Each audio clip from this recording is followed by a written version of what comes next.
Going on, everybody? Good old JM here with you on this Throwback Thursday as we present yet another out of the archives right here on the Casa D18 Studios. JJ, I know, has been working tirelessly to comb through everything on the NoDQ channel, on the Jeff Meacham Network, on his own Casa D18 Studios, on the J. Hebert 95 Studios, the Simple Man brand, to present to you something that you may not have seen before, something that you haven't seen in a long time, perhaps. I know I'm looking forward to what the Renegade has in store, and I hope you are too. Kick your feet up, enjoy a little respite from the craziness of a Thursday, and enjoy this classic content right here on the Casa D18 Studios.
Now, preview time.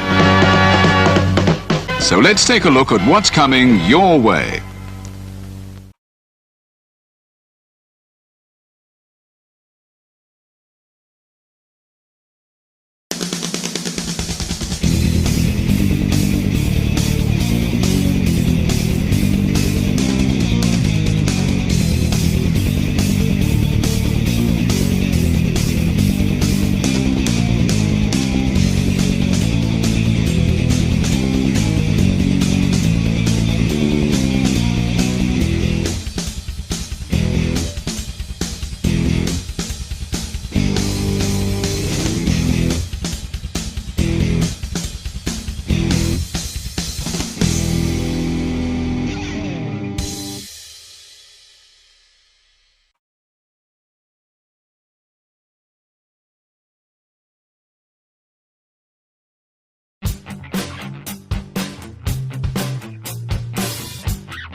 The Casa D18 Studios, an affiliate of the Jeff Meacham Network, Multiverse of Media, proudly presents this retro content from NoDQ.com.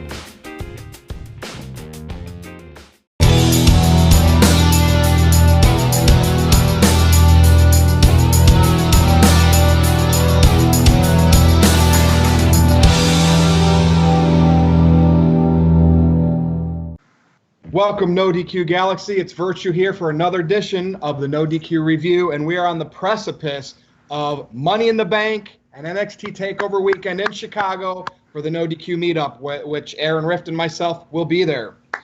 So around the horn, Jeff, I'm going to start with you today. What's up, man? It's a good day in Santa Clarita. Got a brand new air conditioning unit right to my right here. Room's nice and cool. I don't have to sweat my freaking self off while I'm taping these shows with you guys. I got my calendar behind me to give the guys something to look at besides my ugly mug. It's a good day. Good times. And I'm surprised Aaron can't hear your air conditioner going, saying it's too loud. Greg, what's up? Not much. The longest reigning Wrestling Trivia Challenge champion in history. Almost 100 days as champion. And hopefully continuing after the finale, which is coming soon. Jeremy looks like he's going to be a challenge, so I don't think I'm going to have it too easy. So we'll see what happens. Hopefully I can keep this reign going so I can be officially the longest reigning combined overall. Jeff, go ahead. What do you got? One fourth of the time as champion, but just made title defenses as Brock Lesnar. There you go. So, yeah. Greg, it's calm before the storm. You know what I'm talking about. Yep. We'll get to that later. Aaron, Rift. How's it going, Mr. No DQ? It's going very well. We just did the predictions video for Money in the Bank, which got a very good reception, and people especially liked the very end of the video, which was a lot of fun, of course. You know what I'm talking about, Jeff. You do too, Virtue.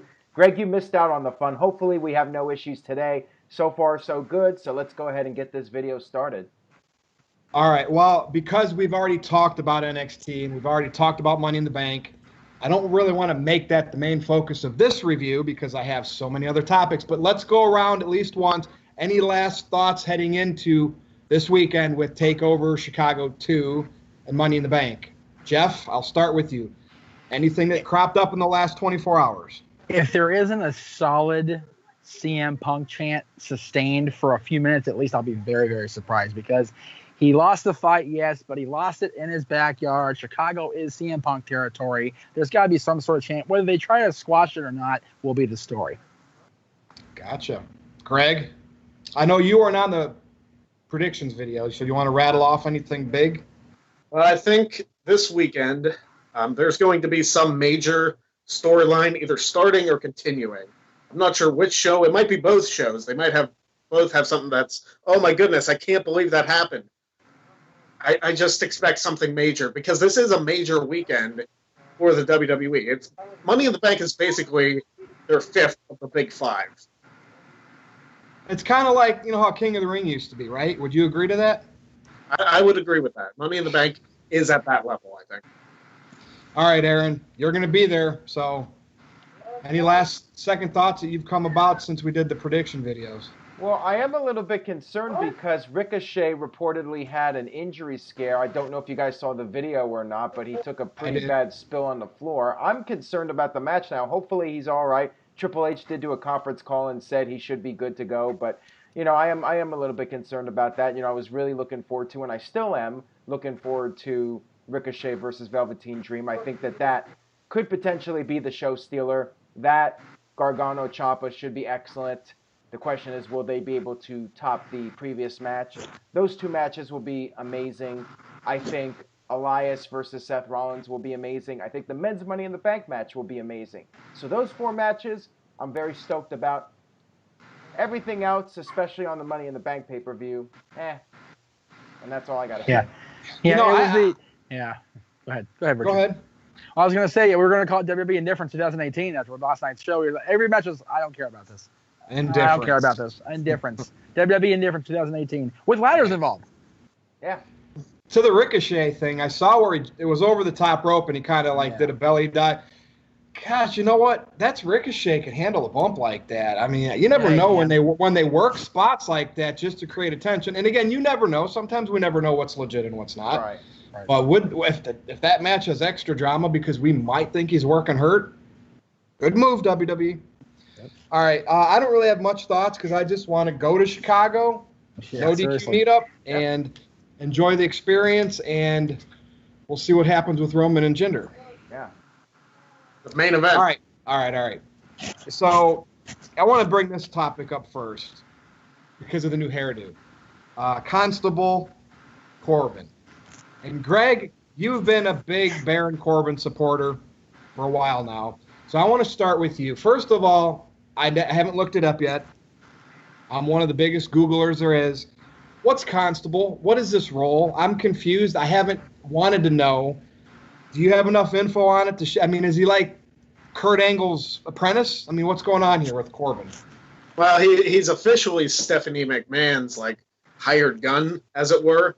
The bald look, though, it's definitely a vast improvement over what he had before. Like, I didn't mind it. Like, I wasn't saying, yeah, his hairline's terrible or whatever the case may be.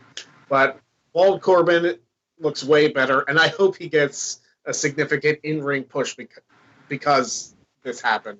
I hope they use his role on Raw to become more important and build him up and then become better in the ring. So I'm for it. I like the new role. I hope he does well. And that's all I got to say about that. Jeff? Yeah, the Constable thing, I remember Constable Odo from Star Trek Deep 9 where he was the chief of security for the station. So I know Constable is like in charge of policing what's going on. So Corbin's very much policing things in the absence of Stephanie McMahon and keeping Kurt Angle in check. The ball definitely works. I saw this meme, it was about a month ago, maybe less, of Corbin's hair looking like it was the Venom symbiote scraping into his head. I'm like, see, that's why he needs a haircut right there, because people are making Spider-Man memes out of his freaking hair. And they did. It looks so much. I dig the ball. I dig the ball haircut on pretty much anybody. Aaron and I look Constable Meacham. Constable Meacham. But you know what? I keep the cowboy football hat on because it's going into football summer training, so that's why I keep the hat on. And it's hot outside. I want to get sunburned. But the bald look worked for Aaron and I 2 years ago. It's working for Corbin right now. And like Greg said, I hope he gets some significant ring time and a push out of it in the not too distant future. Okay. Aaron? Okay. I think that it's a great look for him. I definitely feel it's an improvement, and I hope that this storyline goes somewhere. My fear is that there's no real direction for it, and it's going to fizzle out again. At the very least, there's no Stephanie McMahon on TV, which I like, but the question is, what will this lead to? Will it lead to Kurt Angle wrestling Baron Corbin? I mean, what's going to happen with this? But so far, I do like it, and I think there is potential. I'm just concerned that WWE will fail to have this storyline go somewhere meaningful. I'll tell you where it's going to lead. What's that, Greg? I said not WWE. They're great with long-term planning. Oh yeah. It's gonna lead to a feud with Roman Reigns. Oh no. There you go. But that actually might not be bad. I might actually enjoy that feud. Well, and it could be we don't know what Corbin's going to do with this. So, like, you know, with the Jinder feud, we know what Jinder is for the last 18 months, right?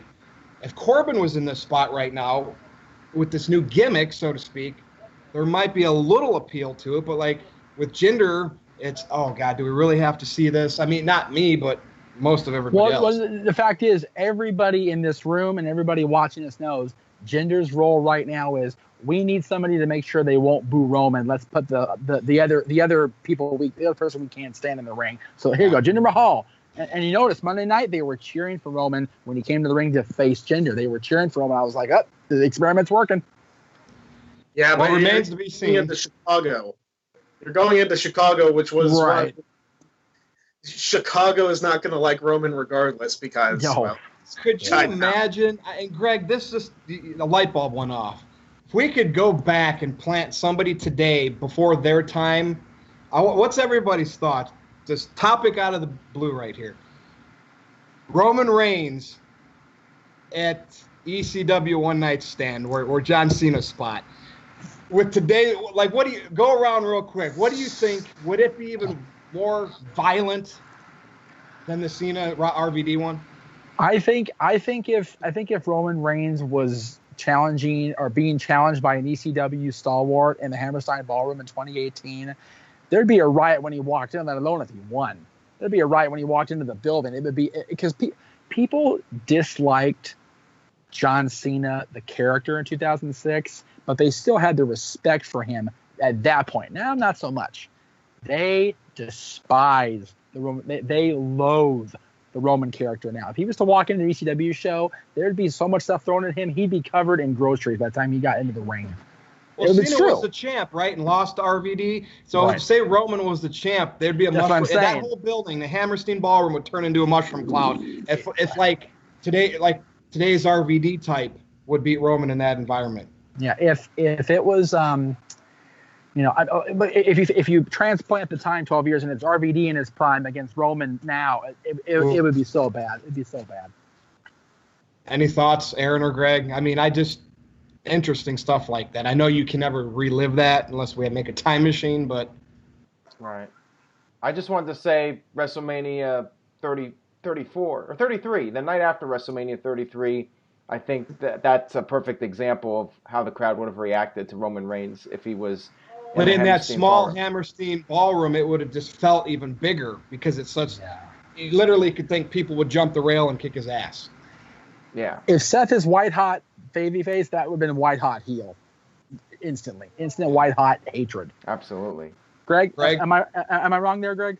You're not wrong. And you know what? The reason that people hate on Roman so much might not actually be Reigns' fault, but think all the way back to the 2015 Royal Rumble and how that match was booked. Yeah. The worst booked Royal Rumble of all time. Oh yeah. The worst. Period. And I'm the Rumble guy, so I better know.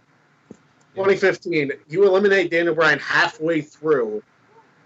People gave up on the match by entrant 16 because they knew who was going to win. That is not good. Yeah. And hence we are where we are today. Exactly. All right, so Brock Lesnar has now held the Universal title longer than CM Punk held the WWE title during that run. How does this compare? Now, Brock's only defended it less than 20 times, 10 times, right? Punk, I don't know, how many times did Punk defend his? Over 120 something. 120 something. And if he didn't defend it, he was out there doing promos, spots, matches, house shows. Obviously, we know. I mean, this guy was a workhorse. How does it compare? And is WWE going to make a big deal out of it or just put it water under the bridge? Jeff? People really attacked Aaron for posting that the other day, that the meme was there, that it was the same. It's like, they're right, it's not the same. But from Aaron's standpoint, from the news, well, you know, it's news because it's a totally different reign, a totally different title, a totally different time. In 2012, 13, in 2011, 12, and 13, the workhorse had to be the champion, had to be the lead dog in the fight. You fast forward now, we've got that lead dog in AJ Styles. He's the lead world champion that's on TV every week, that's at the house shows. Lesnar, however, is the marketed top guy. And you also got to remember something else. When Punk was in the midst of his 434 days, he wasn't the WrestleMania main event. That went to Rock versus Cena for the first time. And Punk main evented matches throughout his reign and pay-per-views throughout his reign, but he wasn't the steadfast, he was the main event guy. That was still John Cena. And that was part of Punk's problem when he was champion. That's why one of the reasons he left, because he was champion for over a year and a half, almost a year and a half, and he wasn't considered the top guy. Brock Lesnar is, in the office's eyes, the top guy. And they use the top guy sparingly. They think it's a good idea. We observe it as not. So is it the same? No. Is it the same amount of days? Absolutely.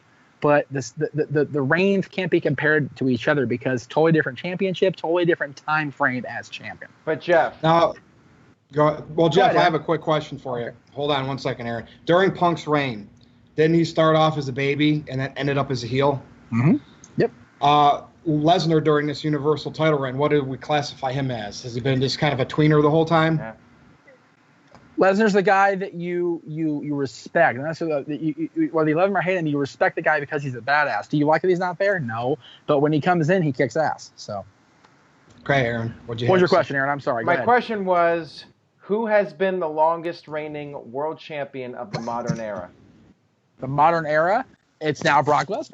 Okay, then. But the people are up your butt because you're comparing the Universal title, which is still not really gained credibility and gained a foothold, and the longest reigning championship in WWE history, the cornerstone of the company. So, that's where they get you. I'm not saying they're right to pick on you because they're not, because you're doing, I'm the no DQ news guy. This is news. Here's what's going on.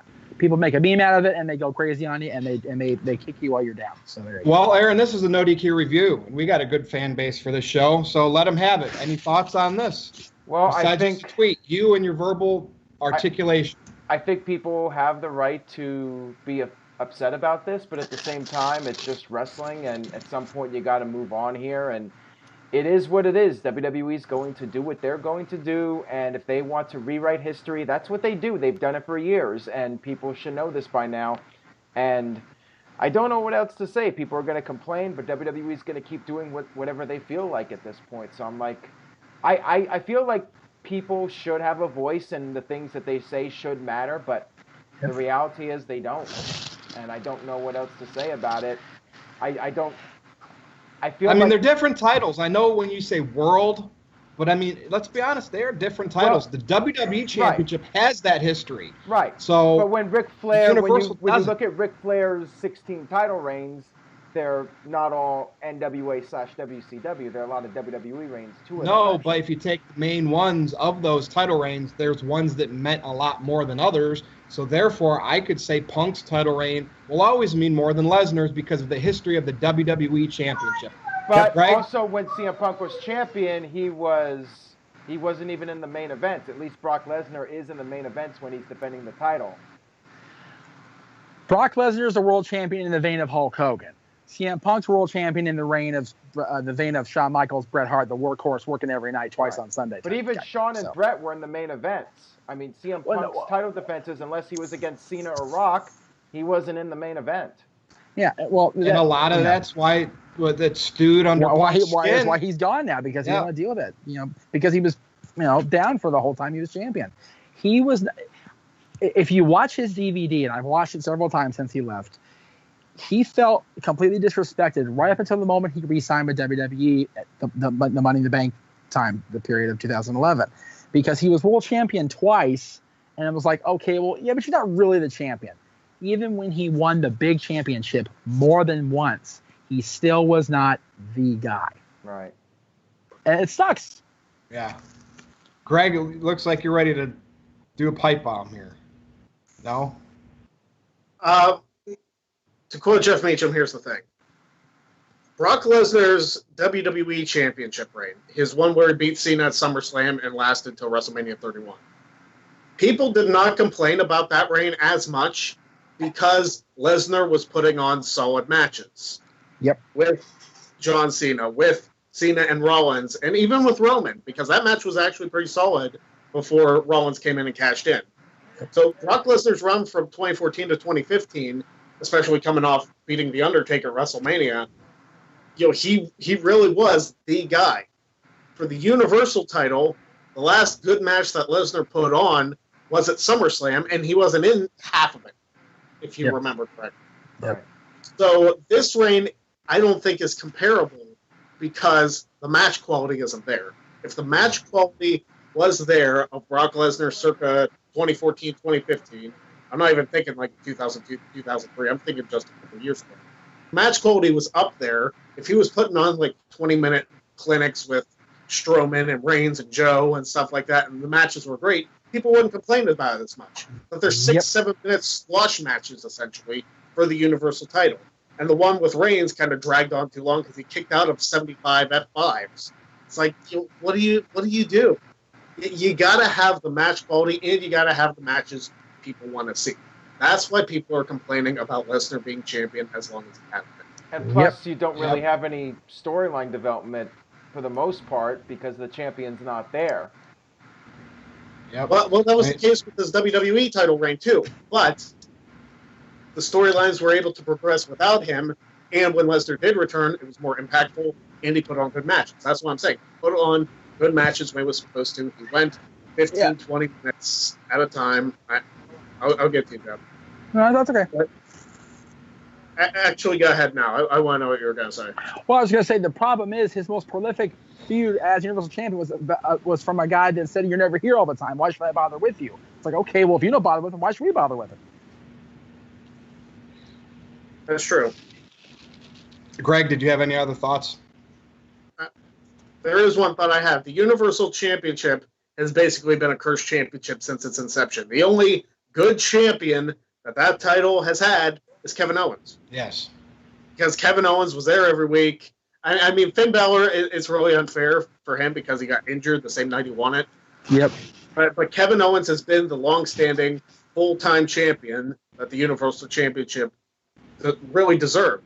And then we got Goldberg, and we have Brock Lesnar. So we only have 4 people in the last 2 years that have been Universal Champion. And So you know it's what like- I won't forget, Greg, when Kevin Owens won that title, I remember Jericho saying, "We're going to make a good Universal Champion." Remember that? And they ended up getting Jericho the U.S. title. What a great! I mean, was that not good times? Yeah. Leading all the way up to the Festival of Friendship. Like, I feel like that was a decade ago. Yeah. I know, You it was know? only last year.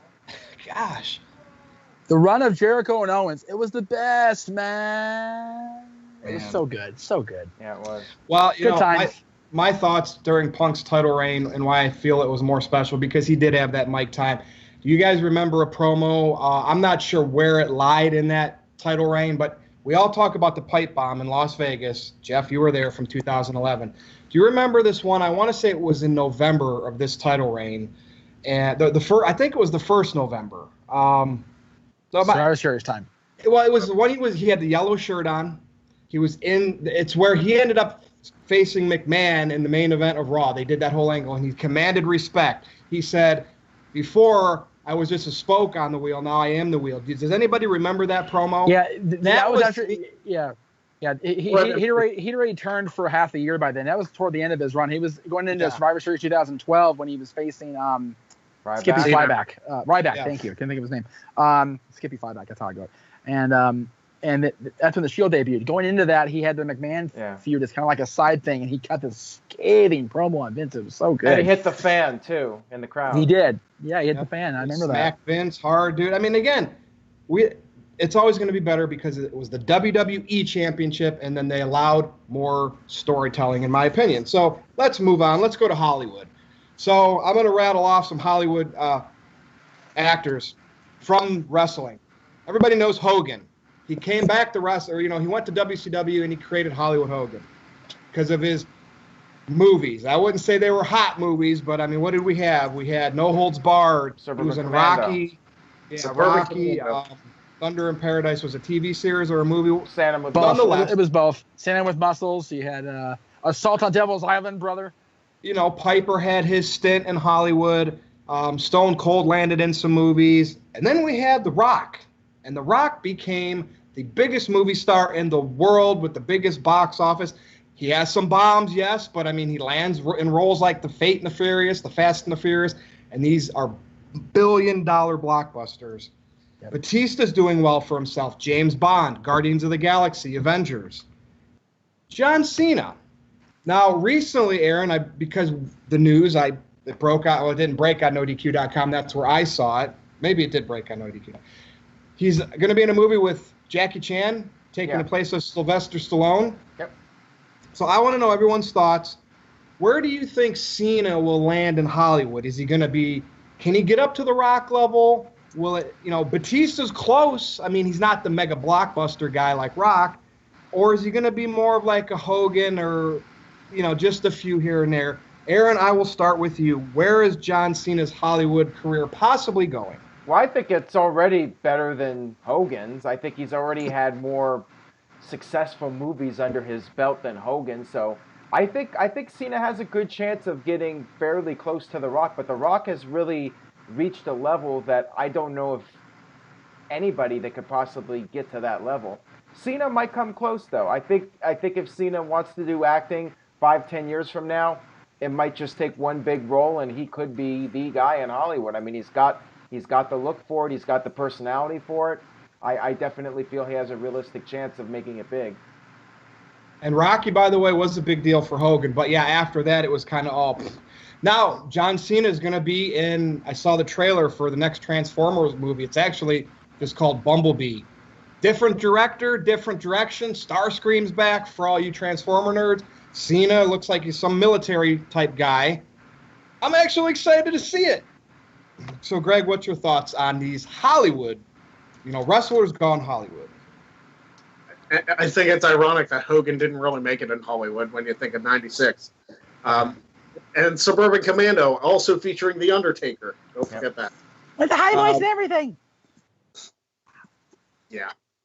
Watch it back, kids. I'm not kidding. Go watch the movie if you have the time and the stomach and listen to The Undertaker's voice. I'm just saying. Exactly. Wow. But the thing with Cena is he won't catch The Rock. AJ Styles said in a promo he will never be as good as The Rock when it comes to Hollywood, and he's right.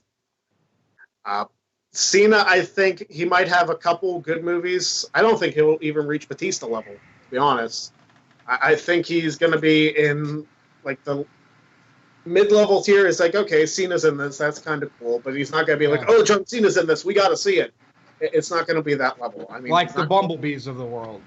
Yeah, I don't think he'll reach that level, even with the history behind the Transformers or the history behind any of the movies that he does.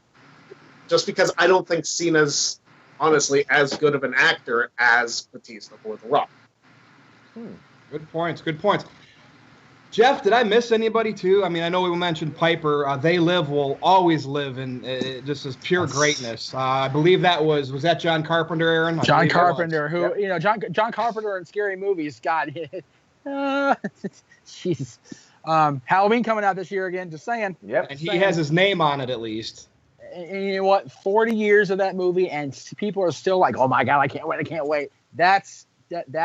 Aaron and I are skeptical though. Still. Yeah. So am I, but you know what? It's the quote me. Here's the thing: they're totally retconning everything but the first two movies. So it's like we'll see what happens with Halloween. As far as John Cena goes, he will not catch The Rock. I had this vivid memory. I was out seeing Aaron will reference this. I was out seeing Jenna at one of her shows on Sunset. No, not Jenna Jameson. Jenna Ross, Paradise Kitty, Rue. Come on, Aaron, don't do that on the air. You're terrible. I walk out of the Viper Room. I look this way. There's a billboard for Ballers, starring The Rock. I look this way. There's a billboard for Fast and the Furious with The Rock on it. He's the biggest movie star in the world right now, not just in wrestling terms. He's the biggest movie star, television star on this planet right now. He's got more money than we would know what to do with in the next 30 years of our life. He's got that much money. He's going to be the guy going forward that makes the money in Hollywood. He's going to be a dictator in terms of Hollywood. Cena is going to be very much like Stone Cold ended up being, and Cena's doing what he's doing now. He's not the guy in the movie. He's a supporting player. He's an ensemble player. He's not going to be the Marine or Legendary, the other ones where he was the starring vehicle. It's going to be okay. Well, you could say that about Batista too, because Batista has been in franchises. He was in James Bond and well, right. And guys, that's what I'm saying. Batista was great in a supporting role. He's not the star of the movie. He's one of the stars of the movie. When he was the lead actor in that movie with Rob, right? Yeah, Wrong Side of Town. Wrong Side of Town. It did not go well for anybody involved in that movie. No. So, and the fact of the matter, he was the star, as was Rob. Those two guys were the stars. So when he's Drax, when he's the Bond villain, it works out well. When he's the guy that has to carry the movie on his back, much like Cena, much like Hogan, much like anybody else in wrestling besides The Rock, it falls flat. The lone exception to that was Roddy Piper's one starring vehicle. He did. They Live was a cult hit. It wasn't an instant sensation, right, but it's now a cult hit. Yeah. So, but The Rock, you strap any movie script to the back of The Rock's ass and off it goes. So yeah. Well, good points. I mean, that's where we are right now. And who would have thought that Rock could, when it's all said and done, be the biggest Hollywood superstar of all time? Isn't that weird that he came from wrestling? Hey, but you know what? If you base your projections on 1996, you would never guess that. Nope. Right. Projections in 1997 and 97 when you see him with Austin the first time, maybe a little more likely. And even in 98 when he was starting to pick up the steam, you go, this guy might have something. Not even like in 2003, I thought he wasn't going to be like the top guy. It wasn't until I think the Fast and Furious movie started really blowing up with him being added to the cast. That's when I think he was really on his way to being the top guy in Hollywood. Well, I personally did like The Rundown and Walking Tall. A lot of people crapped on those movies, but I thought he was a starring vehicle in those. He did very well in both of those as far as the acting stuff. Did it make it box office? No, it didn't. But you know what?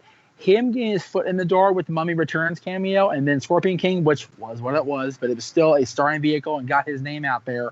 He has progressed so well. Each and every year, he's gotten better and better and better with his movie roles. 2 words. Tooth Fairy. Disney paid him very well for that. I'm not crapping on making that money. But he did that, and look where he's at today. All right, let's move on. Let's go to the Far East, New Japan Pro Wrestling. I want to do a rundown here of their current champions. Okay, they're current champions, and we know, Aaron, we have the show in San Francisco coming up at the Cow Palace, which is in the United States, which we are considered the West. The IWGP Heavyweight Champion Kenny Omega, Canadian. The Intercontinental Champion Chris Jericho, Canadian/American. The Never Openweight Champion, is it Michael Elgin? Is that how you say his name? Elgin, yep. I believe he's from the States or Canada over here.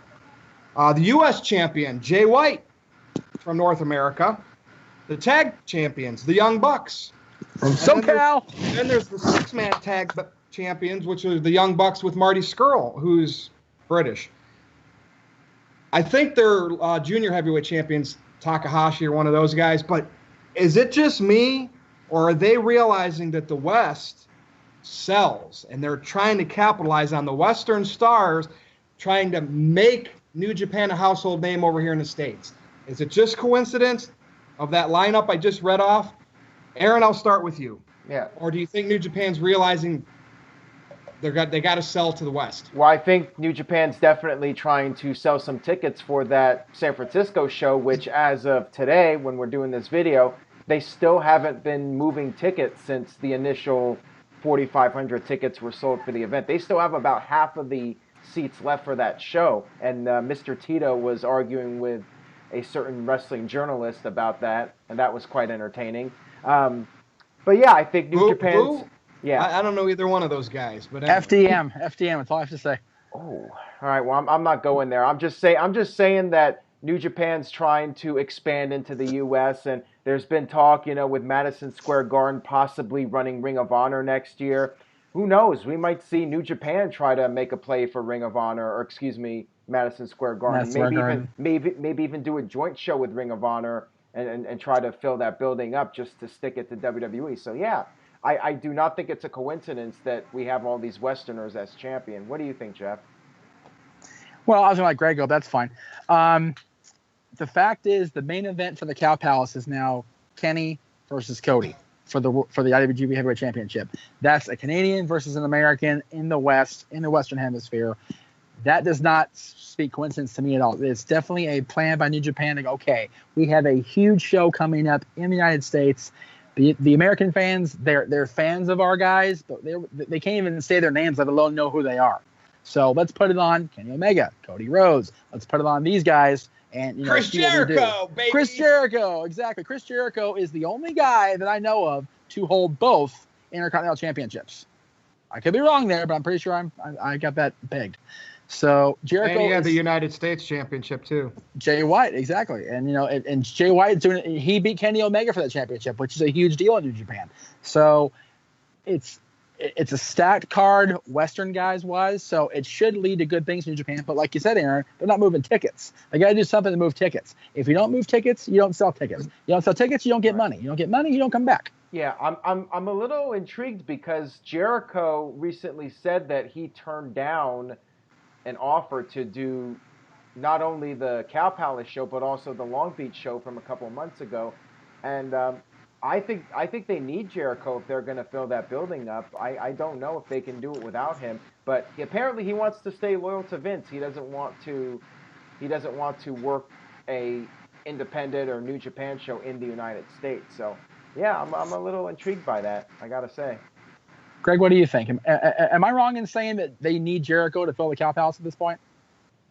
If the New Japan brand doesn't sell itself, it's unfair to rely on, let's face it, a WWE guy, even though he's a New Japan champion, to sell a New Japan show in America. If the people in California or the people who are attending the show don't know the New Japan show, they just think, oh, it's wrestling, then it shouldn't be up to Chris Jericho to sell the tickets. That's not his responsibility.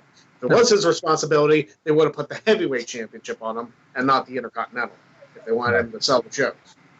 I understand Jericho's point. He wants to be loyal to Vince. He doesn't want to work the shows. I think that's fair. Yeah, Jericho worked in the WWE for almost 20 years. So I think that's very fair that he respects Vince enough and respects the WWE enough to not want to go back there and not burn any bridges. Right. Of course, he could be working everybody, but that doesn't really make sense if they're trying to sell tickets for the show. It doesn't make sense to have him show up as a surprise, Right. Yeah, I think I don't think he'll be at those shows, and he won't be at All In either. There was that rumor going around. With Jericho's With McMahon loyalty, is it just the United States, or is he sticking to that? Because isn't Impact technically in Canada now? Well, they're taping? based in Canada, now. Yeah. I don't know if he would like go there. We talked about that last week. I think the difference is Vince doesn't see Impact as competition with or without Chris Jericho. I don't think WWE would like Jericho going to Impact. I think that they would be very upset about that if he did that. Just my gut feeling. Yeah, that's why he's doing the Impact Wrestling and Ring of Honor on his cruise, because that's not America either. Yeah, you know what? That those are all good points, and it's just crazy. And we know Jericho has loyalty to Vince McMahon because so many times he has put Roman Reigns over. And, you know, he says that he's the guy. Yeah, he's the guy, and Vince knows what he's doing. So, like some people on Twitter say, that's Jericho kissing butt, but.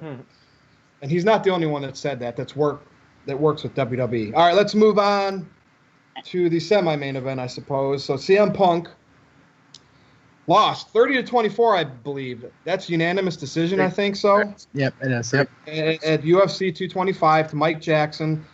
Hey, he lasted all 3 rounds. A lot of people said this Mike Jackson guy took it easy on him. So I didn't watch it. I didn't really go back. I just saw the bloody pictures afterwards. So what's everybody's thoughts? Punk's, is he done now with UFC? Because I don't think he'll want to go to amateur where he should have started.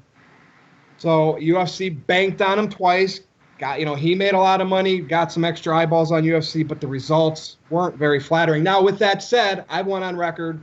Punk could have gotten knocked out in 30 seconds both matches. Now, if Mickey Gall and Mike Jackson took it easy on him just because he's CM Punk, okay, whatever. But, I mean, it would have been more embarrassing if he got one hit, in 30 seconds, these matches were over. So, Greg, I want to start with you because ... also comment on Corey Graves' tweets about loyalty and respect. And the fact how this trial, and it's all one big pipe bomb now. Go ahead. And here's where this review gets good, because this is me against Virtue with this topic. First, I'll start with CM Punk and UFC. I did catch a bit of the fight on Saturday. I was going to live stream video games until I realized that, hey, CM Punk's UFC fight is on, so nobody's going to be watching me. But honestly, they probably should have, because that fight was a disaster. And I'm not talking about just CM Punk. Mike Jackson looked like he was just messing around with him, just trying to get the win and trying to get the paycheck. It was a pretty terrible fight by UFC standards. And Dana White had not kind things to say about Mike Jackson after the fact, because he was like, he could have finished him a few different times, and he had some very choice words for him, which I won't repeat. Dancing around afterward. Yeah, exactly. Yeah. So we probably won't be seeing either one of them in the UFC anymore, Mike Jackson or CM Punk. I mean, he praised CM Punk for having a lot of heart, and you know what? I still have a little bit of bitterness towards CM Punk because of how he trashed the wrestling business, the business that made him, which is also part of Corey Graves' point. Let's start, baby. Let's start. Come on. I know. I'm getting there. But, all right, let's just go there. Let's just go to the Corey Graves thing. Corey Graves tweeted after the fight all this stuff that, about his friendship with CM Punk and how CM Punk turned his back. Now, I know I've mentioned it before, but I haven't really gone into detail on the shows. Corey Graves trained me in the ring before I started in the business. So I do have that personal attachment to Graves. And he did tell stories about his friendship with CM Punk during our training session. He told him how they got the knuckle tattoos done together, the stay down and the drug free. And he had nothing but good things to say about it. So whatever happened once Punk left and Punk disassociated himself from everybody in pro wrestling, Corey Graves took that personally. And I would too, because friendships are one of those things where if you were friends with somebody for a long time and something happens that you lose your friendship, and it could be the worst, it could be such a crappy thing that ends the friendship, but that attachment, it hurts you one way or the other. And Corey Graves took that personally, and I don't blame him. Should he have gone public with it? Maybe not, but I understand his side of it. that Punk took his ball, went home, and disassociated. He said, "I'm done with you as friends because of who you were." It's kind of a crappy thing. CM Punk didn't turn his back on the wrestling business. The wrestling business turned their back on CM Punk, specifically WWE, the medical staff. Now, we all know over the years, wrestlers are forced to work hurt. That's always been their nature. If you don't work, you don't get paid, or you don't get the bigger payday. And the fact that Punk was not only not getting the big main events like we talked about, he was getting disrespected by Vince McMahon by not getting that top spot, which he clearly earned. The fan base was behind Punk more than any other wrestler during that era, with maybe the exception of The Rock, but The Rock's a big Hollywood star.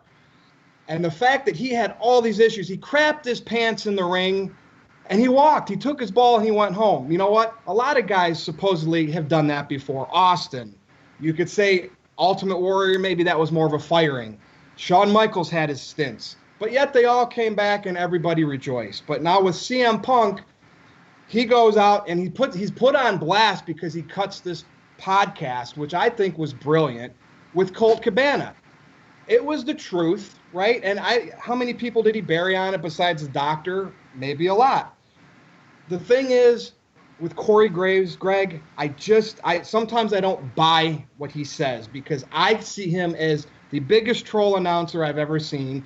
He puts it on Twitter. For all I know, Corey Graves and CM Punk are still tight, but Corey Graves wants to work everybody like he tried to do and did with the Booker T thing. Yeah. And maybe it's the new generation announcer working social media. I wish he came across as a heel, but he's not because he hated Enzo. He hates Elias. I miss the Jerry Lawlers, the Jesse Venturas. Paul Heyman was a heel commentator. Who else am I missing? Bobby Heenan. Yes. How can you forget Bobby Heenan? Because I'm not thinking of Bobby Heenan right now. I'm thinking of Corey Graves basically being a troll, and then the fact, okay, so if you're having some beef with your friends, is CM Punk on Twitter bashing Corey Graves? And I know he did the podcast, and there might have been things he said publicly, like anybody that's still with WWE, I don't have any respect for you. I've moved on, crappy company. If you work for them, you're a crappy person. But, I mean, you got to be stronger than that, Greg. And to me, maybe Corey Graves is working me. Maybe he is working me to a T, but I think he's coming across as a horrible internet troll, even on the commentating booth. Greg, anything else to say? If not, Aaron, Jeff, I'm not done yet, but because we're going to talk about announcing teams, too. Go ahead. I think this is one of the few times that Corey Graves isn't trying to work anybody. He's not trying to, stir anything up. I really don't. Just because, like I said, he told those stories of Punk and how they were so close. I truly believe that came from the heart. And he was frustrated. He wasn't trying to bury Punk. If you read all of his tweets, he said he missed his friend. If you read all the tweets, he said he missed his friend. So I think right after Punk gets his ass kicked to a bloody pulp, though, that's stand-up. Kudos, Corey Graves. That's the opportune time for a troll's platform on one of the biggest stages in the world. See, that the timing of it's what pissed me off. Right. It felt calculated. All right, go ahead. The thing is, he wanted to talk about Punk because Punk fought at UFC. I think he would have done it whether Punk won or lost, because he was talking about somebody who used to be his friend. I would do that as somebody that I was formerly friends with, and I still wanted to be friends with. I mean, that's happened in my life. I've lost friends that I wish still were my friends. It's happened in this room. Yeah, we don't air dirty laundry. Imagine At least I don't. being lost in the wrestling business. That hasn't happened 100 times, but okay. Yeah, but Corey Graves is in a position where he can tell his story. You're not going to convince me one way or another that Corey Graves is terrible for what he did. Maybe he shouldn't have gone about it by posting social media, but I understand where he came from because of the message that came across to me, that he wanted his friend CM Punk back, and he was upset of how their friendship ended. Well, that's very sincere of you. Let's get some other thoughts. Greg, Jeff. Okay. All right. Okay. Let me preface this by saying two things. I've never met CM Punk. Never met the guy. What? Don't know who. Exactly. It's true. I've never met him. You're not his best friend? I'm not his best friend. It's a true story. I never met CM Punk outside of. I've never met him. Period.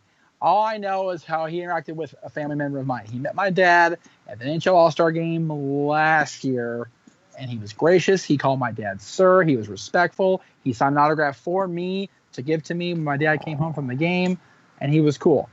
I have met Corey Graves at Booker T's event, right. and I was covering that for NoDQ. And Corey Graves was very cool, very matter-of-fact, very direct, but he did have that carny feel, like he was trying to make sure that he kayfabed everybody and not be whatever Corey's real name is. He was Corey Graves, announcer guy with the hair and the personality. Which Jeff, I'm okay with that. I'm totally fine with wrestlers kayfabing because it's gone. Yeah, the only time he let his guard down around me was when we were on camera, believe it or not. We were on camera doing the promo for Booker T's event. He pulled Renee Young into the shot just to be goofy, and they were both like complete goofballs with me being goofy with them. And I felt like I got the real Corey Graves for about 5 minutes there. I understand where Corey's coming from, the fact that he lost a friend because Punk is being, for lack of a better word, douchey to the people that work at WWE. So it's like, well, you work at WWE. Aaron and I have had that problem in this room with other people saying, okay, well, if you work for him, I can't be your friend no more. It's happened to both of us directly, so we know exactly how that feels. The difference is Aaron and I don't come on these shows and bitch about other people that have been on the channel before. Except for now. Except for right now. But I'm still not mentioning names, am I not? I'm not mentioning names once here. And you use it as an example. And there are plenty of people that are probably watching right now that I could bury. Not probably, they are. And they're watching, and that's fine. And I'm not going to say now I'm going to get more threats.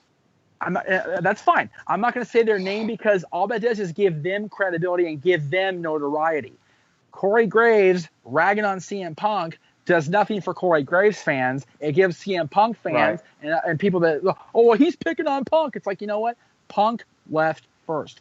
Punk made his decision. Punk said, if you work for Vince, I can't be your friend anymore. That's douchey. That's horrible. I'm sorry, it is. Right. I agree with you, Jeff. I think that if it's true what Corey Graves is saying, then that's really messed up that Punk would end their friendship because of that. Now, and with that being said, it's true that CM Punk means that because, there's maybe some beef with him and Corey Graves, but we don't know if Punk hasn't talked with other wrestlers. I mean, right. We don't know. AJ Lee, for the longest time, was still with WWE, dating Punk or married to him before her run was over. It's not our business. It's not our business. What Corey Graves is doing, he's doing one of two things. Either he's airing dirty laundry in public, and we don't know all the details. Yeah, we don't know all the details. Or he's just working us because, like you said, Virtue, that whole Booker T thing happened last year. And with a wrestler, you never know. You never know when they're working us or not. The question is, what does he have to gain from working people? Possibly he just wanted to gain Twitter followers. Maybe he just decided to rant on Punk, the timing of it, because he knew people were talking about Punk. He knew the wrestling sites, NoDQ.com and all the other sites would cover it, and it would get him more publicity and get him more Twitter followers. And get us talking about what you're doing right now. It might even be true to some degree, and he just decided to go with it because he could turn a negative and turn it into a positive for himself and gain more Twitter followers and gain the publicity. Now, before Greg gets in, I will say that people crapping on Corey to the degree they're crapping on him is also not correct. But he did kind of, I'm going to say this and let's see what happens, is I guess would be his mindset. If you have a problem with somebody, and Greg, dealing with Aaron and I, as long as you deal with Aaron and I, that we have a problem with somebody, internal, deal with it, and we move on. Right. Yeah. Greg, any last thoughts before I move on to announcing teams? My last thought on this is I feel like I don't feel like this was unprompted by Corey Graves. I feel like some people might have been in the know and known that Graves and Punk were close and kind of prompted it as like, hey, did you watch the Punk fight? Hey, did you watch the Punk fight? Or maybe just because he was associated with wrestling, they were bombarding him with Punk questions. So he might have just spoken his piece to get it out to everybody without trying to tweet everybody back. So it might have been that too. Very well could have been. And I just wanted to say, if in fact he was just doing it because he was frustrated, then he shouldn't be doing it. You don't dwell on the past. You move forward and You focus on the future and you focus on positive things. Make new friends. Just move on. Don't dwell on it. I just have a problem with trying to get your character over or attention via social media, especially when you already have a big following. I would rather see the effort that Corey Graves, whether this is shoot, or whatever it is, Greg, with that tweet and everything he's basically said about Punk, that energy, I would like him to put that in his announcing. Now, granted, you're not going to talk about Punk on WWE, but let's go to the main event, and that's the announcing team. Everybody knows, Greg, I've said this before, how I could never stand Ronaldo because he was too cartoony, too over the top for me, and I've since, yes, Jeff, I said that, but don't you remember, I've since said, okay, in NXT with Nigel McGuinness, with those style matches, all right, I'm changing my tune a little bit. I'm giving him the benefit of the doubt. I like that team. That's the one thing that's going to suck, Aaron. We're going to be there. We won't be able to listen to them because we're going to be there live. I think they add a lot to the event, to the match, to the NXT show. Well, with that said, the best announced team is in their minor league show. These three-man teams on Raw and SmackDown, I'm going to go over them real quick. Cole, Coach, and Graves. Phillips, Saxton, and Graves. Yes. They're complete shit. Yeah, I agree. The show is already horrible, right? Or the creative's bad, and now it's unbearable announcing. Who wants to start first? I think it's rotten. Go ahead, it is Jeff. absolutely rotten. And Graves, you're not doing any favors because you're trying to be this hipster announcer that doesn't want to commit to being a heel announcer, which pisses me off because when you diss Enzo and you diss Elias, characters that were don't. I know, Jeff, you have said Elias and Enzo weren't your cup of teas, but you can't deny their characters on the mic and Hold on a second. Virtue, question. Okay, remind me now because I'm confused because I just don't really care that much. Okay, the Elias deal, is that Corey Graves that doesn't like him? Yes. Even though they're both heels. I have a theory of whenever we get to me talking about this, I have a theory of why he hates on Elias. But go ahead, Greg. You start. Go ahead, Greg. Go for it. Enzo or other heels as well? Well, Enzo was widely regarded as just a douche in general, so that might have been. Lawler would have been like, right. Well, I think Vince probably fed lines to Corey Graves to rip into Enzo and just bury him on commentary. I think that's what that was. It wasn't really anything that Corey Graves was doing. It was just him Vince being wanted fed to lines. bury Enzo on commentary? He made him the star of 205 Live. Vince saw they money fired in him. Enzo. They fired him. It doesn't matter. They put him in that spot, and it drew numbers. No. Vince didn't put Enzo anywhere. Vince was done with Enzo. He said, Triple H, you take care of it. So you claim, but I'm still saying eyeballs were Enzo brought attention. He brought attention. All right, Greg. All right. Now, when it comes to Elias, if you remember, in NXT, his name was Elias Sampson. Yep. What people might not know, but I know because I was in the Pittsburgh indie scene, Corey Graves' brother, many, many years ago, had the name Samuel Elias. Oh. As an indie wrestler. Yes, before he became Sam. And Elias was Logan Shulo. I know that in the indies. Right. So Corey Graves, it might just be fabrication, or it might just be because when I heard Elias Sampson was, in NXT before I even saw who he was, I was like, oh, I didn't know Graves' brother made it to NXT. It wasn't. Like that was my first thought because I knew Corey Graves, I knew his brother Sam, but then I saw that I was like, maybe it might just be pure speculation. I might just be spewing crap, but perhaps that's a reason because he felt like, Elias stole his brother's name. It'd be nice if 95% of the casual fans got the reference. Corey Graves, talk about wearing your heart on your sleeve. Man, Punk, oh, you stole my brother's name. All right, go ahead. Well, I mean, that's still a crappy thing to do, to steal gimmick's name and work WWE and a trademark. This is a different era. This is not the early 90s where Bobby Heenan roots for all the heels and Gorilla Monsoon cheers on the babyfaces. This is a completely different era. With declining numbers and declining revenue and declining profits. Declining revenue. Did you see the Fox deal? Well, the fucking $2 revenue's billion? not declining. Revenue's not declining, but their profit margin is still not as big as it used to be because they have to spend extra money to get the revenue that they got. The difference between now and then was there was no social media in the early 90s. There was no network in the early 90s. There was no streaming devices. So the only way you could watch it was buy a ticket to the shows, order the pay-per-views, and watch Raw and SmackDown on TV. That was it. WWE.com barely had any streaming devices in the early to late 90s.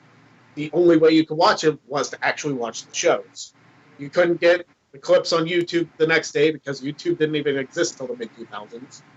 So it's a completely different era. The rating system now is kind of dated because of all the streaming devices. So a lot of people are watching the YouTube clips. If you check YouTube's numbers for WWE, there's at least a couple million views per video. And I don't think DVRing records it on the rating, does it? I don't think it does. No, it does. No, it does. Does it? Yep. I think it's a separate statistic. It is, but they still check. Okay, well, they recorded this show, so they're gonna watch it, so we'll count it. That's basically how they work that. Plus, you get the episodes, cut down versions on Hulu. You get the episodes on the network a couple weeks later. You can watch them then. It's like if you really want to catch up without the commercials, you can watch them on Hulu or the network, one way or the other. So you have many different ways to catch up with the product. Yep. All right, who wants to go next here on these great announce teams that we have today? I have been such a fan, and everybody knows this, of both Bobby Heenan and Paul Heyman over the years. That's kind of who I patterned my managing style in the Indies after, both those guys. And they were both in that vein of Paul, not so much as Bobby, but still, Paul would kind of, when he first came to WWE as an announcer, and even when he was WCW, he would openly cheer for the heels, but he would respect the baby faces. Bobby had no respect for the baby faces. He's like, well, and neither did Ventura, and neither did Jesse. Well, no, Jesse, that's not true, because Jesse respected Savage when he turned babyface because he was still Jesse's guy. It was still Randy Savage. So Jesse would show the respect, and even when Hogan and Warrior had their match, he respected both of them because they were who they were in the match. So Jesse knew how to toe the line. Bobby stayed on one side, and Paul wavered for a little while, and then when he went to the Alliance, he was full blown like, I'm an asshole heel. So today's announcers don't have to cater to the audience of, I like this guy, I hate this guy. Everybody and the current fans are, well, I'm not really sure. So the announcers are, well, I'm not really sure either. I'm gonna call it straight and see what happens. And like you said, Gravy is so he doesn't want to commit because he wants to be cool, but he also wants to be the bad guy. You can't. The cool bad guy. That's what I think's rubbing me the wrong way, Jeff. You explained it perfectly. Yeah. The problem is the cool bad guy in '96 worked in NWO, but you can't be a cool bad guy and be an effective color commentator, play-by-play guy. It doesn't work in today's age. It worked back then, maybe, but in 2018, it does not work at all. I'm sorry, it just doesn't. Yeah. And I like Corey. I do. He was very nice to me. I like him a lot, but his role as the undecided heel / hipster cool guy doesn't work for me at all. Yeah, I'm going to be at an event in Niles, Ohio this July 21st, and he is going to be there, and I'm walking up to him. I'm introducing myself to Corey Graves. Record that. We will. Please record it. Even if I got to throw him some bones, we need seriously, it. We need something. it. Seriously, yeah. Yeah. I just wanted to say that I like Corey Graves, but I feel like the announcers, all of them are just towing the company line. Now, I know that's the job of the announcers. They're all supposed to get over what's supposed to be said. They're supposed to go out there and promote the company and hype things up. But I felt like with JR and Gorilla Monsoon, Heenan, Ventura, oh shit, there goes my mic. I felt like all those guys, they felt authentic. I feel like the guys now, they just come off like robots. They're just spewing whatever's told to them through the headset. They just recite the scripts, and they're just, they don't feel like real people. They feel like robots, and I think that's the biggest problem right now. And there's no personality with these announcers. They're all interchangeable. None of them stand out to me. Sometimes I don't even know who's who when they're talking. That's how bad it's gotten for me. So if you could have the perfect announce team on Raw, who would it be, and would it only be 2 guys? It would absolutely be 2 guys. I'm not a fan of the 3-man announce team, and I'd like Ronaldo to be on there, but, you know, he's come out about his issues dealing with bipolar disorder, and I think that's unlikely it's going to happen. But he would be my guy. If he could do it, he would definitely Who would you pair him with? I would probably pair him with maybe Michael Cole or Corey Graves. Maybe just Ronaldo and Corey Graves would be my team. Ronaldo and Corey did very well together when they were in it, or they were doing whatever the hell they were doing together. I forget what show it was, but what's that? 205 Live. 205. Thank you. They were great on 205 Live together. That's an effective team when they need it. And Corey, if Corey has Morrow will be so over the top one way that Corey will have to be the bad guy. He'll have to make that decision. So that'll be better for him too. Greg, who would you have? Pretty much. I would have Ronaldo and Graves easy. I mean, that would be my pick easy. The thing is, and maybe it's just the different feels of the show, maybe it's just who's running the show. NXT feels more like a real show because you have Ronaldo, you have McGuinness, and you even have Percy Watson. Percy Watson, I'll give credit to. Because when it was just Ronaldo and Watson that one show that Nigel was out sick, well, Percy Watson held his own. So I was very impressed with him, so I give him props. Yep. So the 3 of them all work well together, and they all get the matches over, they all get the talent over. They do what they're supposed to do, and I enjoy that. The problem is, and it's a problem not just with the announce team, but it's a problem with the writing in general. And I feel like a broken record. I feel like I say this every week on the review, that the writing is an issue. We've seen it with the Zayn Lashley abysmal storyline, and we see it with the announcers. They can't be themselves because they have to worry about reading off their scripts. Right. And you know what? Well, until it changes, Greg, we're going to say it every week, you know? You know what I wanted to say? I wanted to say that with the announcers today, I feel like they're bored. I feel like they're just doing their job. I felt like with JR, he could naturally promote the product and get everything over and hit all the notes that he's supposed to hit. But he really believed in it. He really was invested in the storylines. I feel that the announcers today, they just don't care. They're showing up to do a job, and that's it. I was going to bring up the JR. Think about this. When JR was at the end of his company run, like in 08, 09, when he was starting to taper off, and even 2010, you notice his calls of the matches were well, I don't really care about being here. I don't want to be on this show. I want to be on Raw. When he was on SmackDown, it showed he didn't want to be there. Even putting him with Mick Foley, who he adores Mick Foley. The combination didn't work. You have to be invested in the product if you want to make it work. We're not invested, so we don't care. The announcers aren't invested, so they don't care. Exactly. They're just going through the motions, it feels like. Yeah, you know one guy I liked, but we're going to go to Impact and TNA. It was Don West, because not that he was a great announcer for wrestling. No. I watched all those infomercials with the baseball cards growing up, but his energy, just the energy. He almost had color commentary instead of play-by-play, Mauro Ronaldo energy. Right. Absolutely. You know what I mean? Yep. I like Don West. You know what? People gave Don West a lot of crap, but you know what? He was fun to listen to. Yes. I'm going to be honest with you. And he was way better than freaking Josh Matthews and the Pope. He could sell a box of common baseball cards with maybe one Ken Griffey in it, like that, at 5 o'clock, 3 o'clock in the morning. That guy was awesome, man. Man, best pitch man ever. I'll agree with that. That's a wrap. Let's go around and do your plugs. If you have any last second thoughts, bring them up. But Jeff Meacham, I'm looking at you. NoDQ.com/Jeff for my Twitter, Instagram _Jeff Meacham. You can find me on YouTube at youtube.com/Jeff Meacham for Talk Wrestling, Meach's Musings. We're working on getting a live thing together for the 28th of June for the anniversary of the Hell in a Cell match. We're going to hopefully watch through Hell in a Cell with maybe a co-host on that show. We'll see how things play out, but stay tuned. Greg. You can follow me on Twitter at PA Sensation or go to NoDQ.com/Greg. Wrestling Trivia Challenge. The season 4 finale is coming in the next few days. I know with the NoDQ meetup, it might be delayed a couple days, but I promise you it will be worth the wait. I'm hoping I keep this for season 5. You can buy this shirt and a few others at prowrestlingtees.com/. Buy a shirt. Buy a shirt. Buy a shirt. And let's YouTube, you can search Penn Send Productions. I need to get up to 1,000 subscribers so I can start doing live shows and get some super chats in. So Yes, I want to do that's the live goal. shows in the future. I need like 150 more subscribers, and then I can finally start doing that. Although, as far as money goes, you need like 6,000 watch hours in a 12-month span, which I'm not even at. So I'm struggling there too.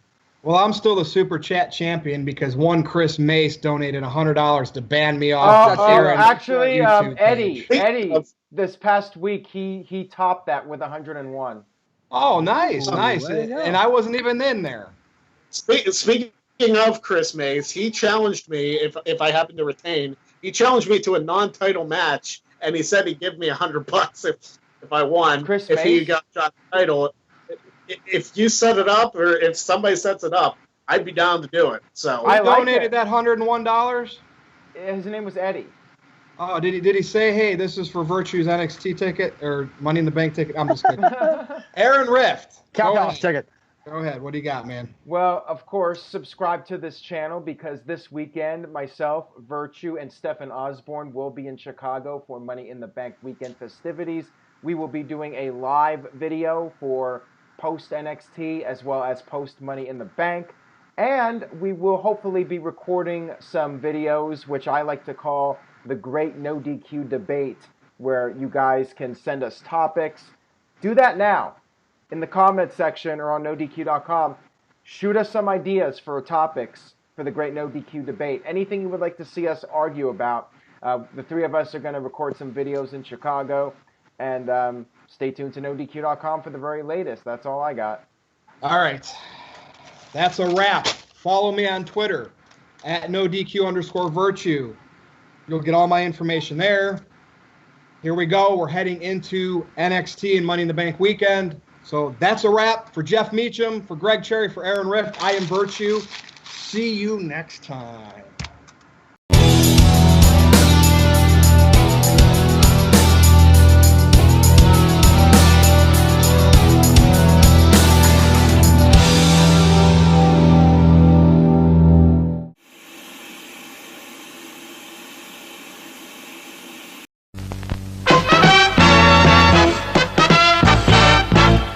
And now, preview time. So let's take a look at what's coming your way.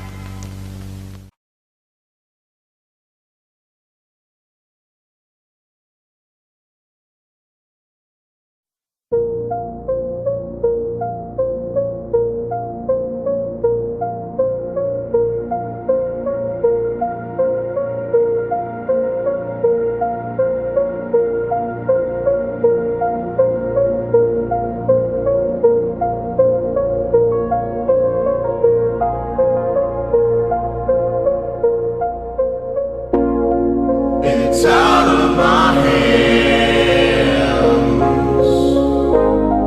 but I'm still in control. It's out of my hands. You can never take away the power of my soul.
Scan the QR codes to see what's upcoming for FTW Productions and what's available on demand right now. Owen the Talkinator Studios series premiere of Owen and AJ Talks. Welcome to the FTW family, Zero Miller. Shared experiences re-airing on the new FTW main hub. All Retro Wrestling Review Series videos on demand and upcoming. The Wrestling Rundown makes its return, available now on demand. Fantasy Booking Series video, If Goldberg Stayed in WWE in 2004. Pride CAW Supercard by Zero Entertainment. All of A Simple Man's Brand Simply Predicting panels. Simple Bracketology season premiere covering the G1 Climax 33. AEW Spark, WWE Aftershock, every show week by week. Indy Force episode 26, available now on demand. Jeff Meacham Network, all watch-along events. AEW Double or Nothing Dynamite Go Home Show Watch Party, available now on demand. A Simple Take, WWE Simple Takes featuring Casa D18 Studios. Super Mario Bros. Z voice acting, episode 3 coming soon. Breaking news, ATW View Impromptu. WYW Intro and Immortal Stream. Wrestling with Idiocy Episode 8, Fast Food and Restaurants discussion. Plugs have concluded. On to the video.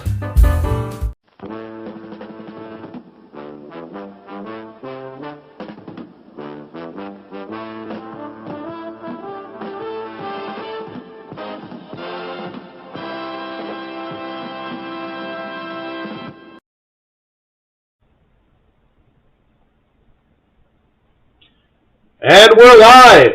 Hello, everyone, and welcome to an impromptu ATW. The hard work done by James Hebert. And of course, I am with the Arcanator because Wait. Okay, hold on. Eric. Hold on. I'm gonna let you try that one more time because, as I fucking suspected, this thing went complete fucking nonsense. Now we're at 30 FPS. Dude, Discord, I'm telling you, man, it's just not worth it. It ain't Discord. I'm telling you, it ain't Discord. It's the internet, your phone, internet, your crappy internet. Is it your internet crapping on you? No, it's just being a dick. Mm-hmm. Yeah, it's OBS being a dick. But I think I got it to work now, so we're gonna just make sure I'm live. You're lucky I'm not one of those actors that get pissed off at you. Check out the refresh thing and see if it's on live. I can't tell. Excellent connection, it says. I see it. We're still live. Okay, I'm just making sure. Okay, let's try that one more time. Go ahead, Noah. Lonnie, what the hell am I working with here? Go ahead, Noah. Get your shit together. Anyway, hey, I tried. Yeah, I know. Anyway, sorry about that, folks. I'm not doing that whole spiel again. Again, it's an impromptu ATW View trying to go live, courtesy of the wild mind of this guy below me, James Hebert. With that being said, while he's here, if his frame rate's working, James, I appreciate your effort, but also, how are you after our wrestling euphoria from last night? Oh, man, I'll be honest with you, bro, I'm still reeling from it. What a fucking night of wrestling, man. Like, that night fucking ruled. Ring of Honor is alive and well, and I could not be happier. So, awesome. All right, damn good stuff. He is the guy, the better of all things news. He brings you down to reality, and then he brings the chaos out of it, too. My extreme pleasure is always to be with my great friend, Eric Brown. Eric, how are you? I'm sure you have a ton of stuff on your mind, too. Ski-Ro! Go ahead. And let's start this off with everything that everyone loves to talk about in pro wrestling, our opinion of Nick Khan. Oh, why? Why you gotta start it off this early, man? Why? The ATW View has no structure. We can go from this into Supercard, into Impact, into New Japan, because there has been so much stuff going on in all things wrestling, considering it's the biggest professional wrestling weekend of the year, as everything comes under Dallas, Texas. Case in point. That being said, Eric, go ahead, kick us off with our opening thoughts and topic. What you gotta say about Nick Khan? So Nick Khan decided to go on a podcast called The Town. Yeah. And he decided to say, as part of the we need to propagandize our BS, that WWE is a metrocracy. A what? A what? A what? What? I'm pretty sure I'm butchering the name pronunciation. Meritocracy. What the hell does that mean? And why? Well, this is where the America? BS propaganda comes in. A government or the holding power by people selected on the basis of their ability. Right. Or a society governed by meritocracy, where basically the ruling or influential class of educated or skilled people. So basically they're saying that everyone in WWE is built up over their merits. I'm sorry. And did I hear that correct? You mean to tell me that this company is built off merits by a guy who's the most immoral fuck of them all? Well, this is what he said. Number one, James, stop me if it comes off more BS-like. Okay, go ahead. One, everyone is treated humanly. Wait, hold on. That is bullshit, but hold on. Say that again from the beginning. But let me do the Hulk Hogan thing. Number one! All right, go. Everyone is treated humanly. Bullshit. Go ahead. And everyone deserves to be treated that way. Yeah, okay. There are analogies with our company and other companies. Was Shaq treated better than any other player on the team other than Kobe? Of course. That's the way it is. Will Smith wasn't grabbed or escorted out of the room after slapping Chris Rock. Part of it was people didn't know what to do because I can't believe he used the Chris Rock example. Oh, he also confirmed your statement from our last talk. But part of it is because he's Will Smith. Tough for security to grab it and throw him out the building. It's the same way with us. It's a metrocracy. If you're at the top of the card, maybe you have a bigger dressing room than the person at the bottom of the card. But everyone has the same opportunity to earn their way there. And if you believe that, I have a bunch of bridges I want to sell to you. So in other words, he's saying, hey, if you want to commit a crime, go ahead and commit a crime. As long as you're a big star, nobody cares. That's exactly what he just fucking confirmed. Like, nice one. You dumb fuck. Nice one. This is why Tony Khan's the better Khan and the smarter Khan. Jesus Christ. It's bureaucracy. If you're a big guy, you're privileged, essentially, is what he's saying. You're privileged. Cool. Dumb shit. He then also said in that same podcast about how it's more difficult to create stars in 2022. Huh? He also said, in order to contradict everything he just said previously, is that he also says it's definitely more difficult to create stars in 2022. That's why we have Logan Paul. Now to bring in some positive interference, but also maybe get your guys' thoughts on our NXT, as Tommaso Ciampa just came out to the biggest pop I've heard so far, and also came out doing the Triple H entrance. Oh, what the fuck? Hold on. This is his last stand. All right, this is his moment. Hold on. Ciampa is now on NXT for the last time. All right. With that being said, let's forget about what Ciampa gave to us for the last glorious time of our Black and Gold NXT. Eric, what is one of your most memorable moments? Wait, guys, hold on. James is saying something. We're in the red again. Well, it says we're in the red again. I don't know. We might still be live. Did somebody check if any of that went through? Because now I don't know. This is why I do pre-recording, James. Yeah, it says here that hold on. It says we're still live. Okay. Did any of what Noah said work and go through? Like, as long as it went through, I don't give a fuck if it's in the red or not. But I don't want to be. Okay, I just don't want to be disconnected. That's all. Yeah, that's all I'm you say we're begging disconnected, I'm walking out this room and disconnecting from this because I do have a breaking point, my friend. Okay, yeah, fair enough. I feel like you're an actor. Yeah.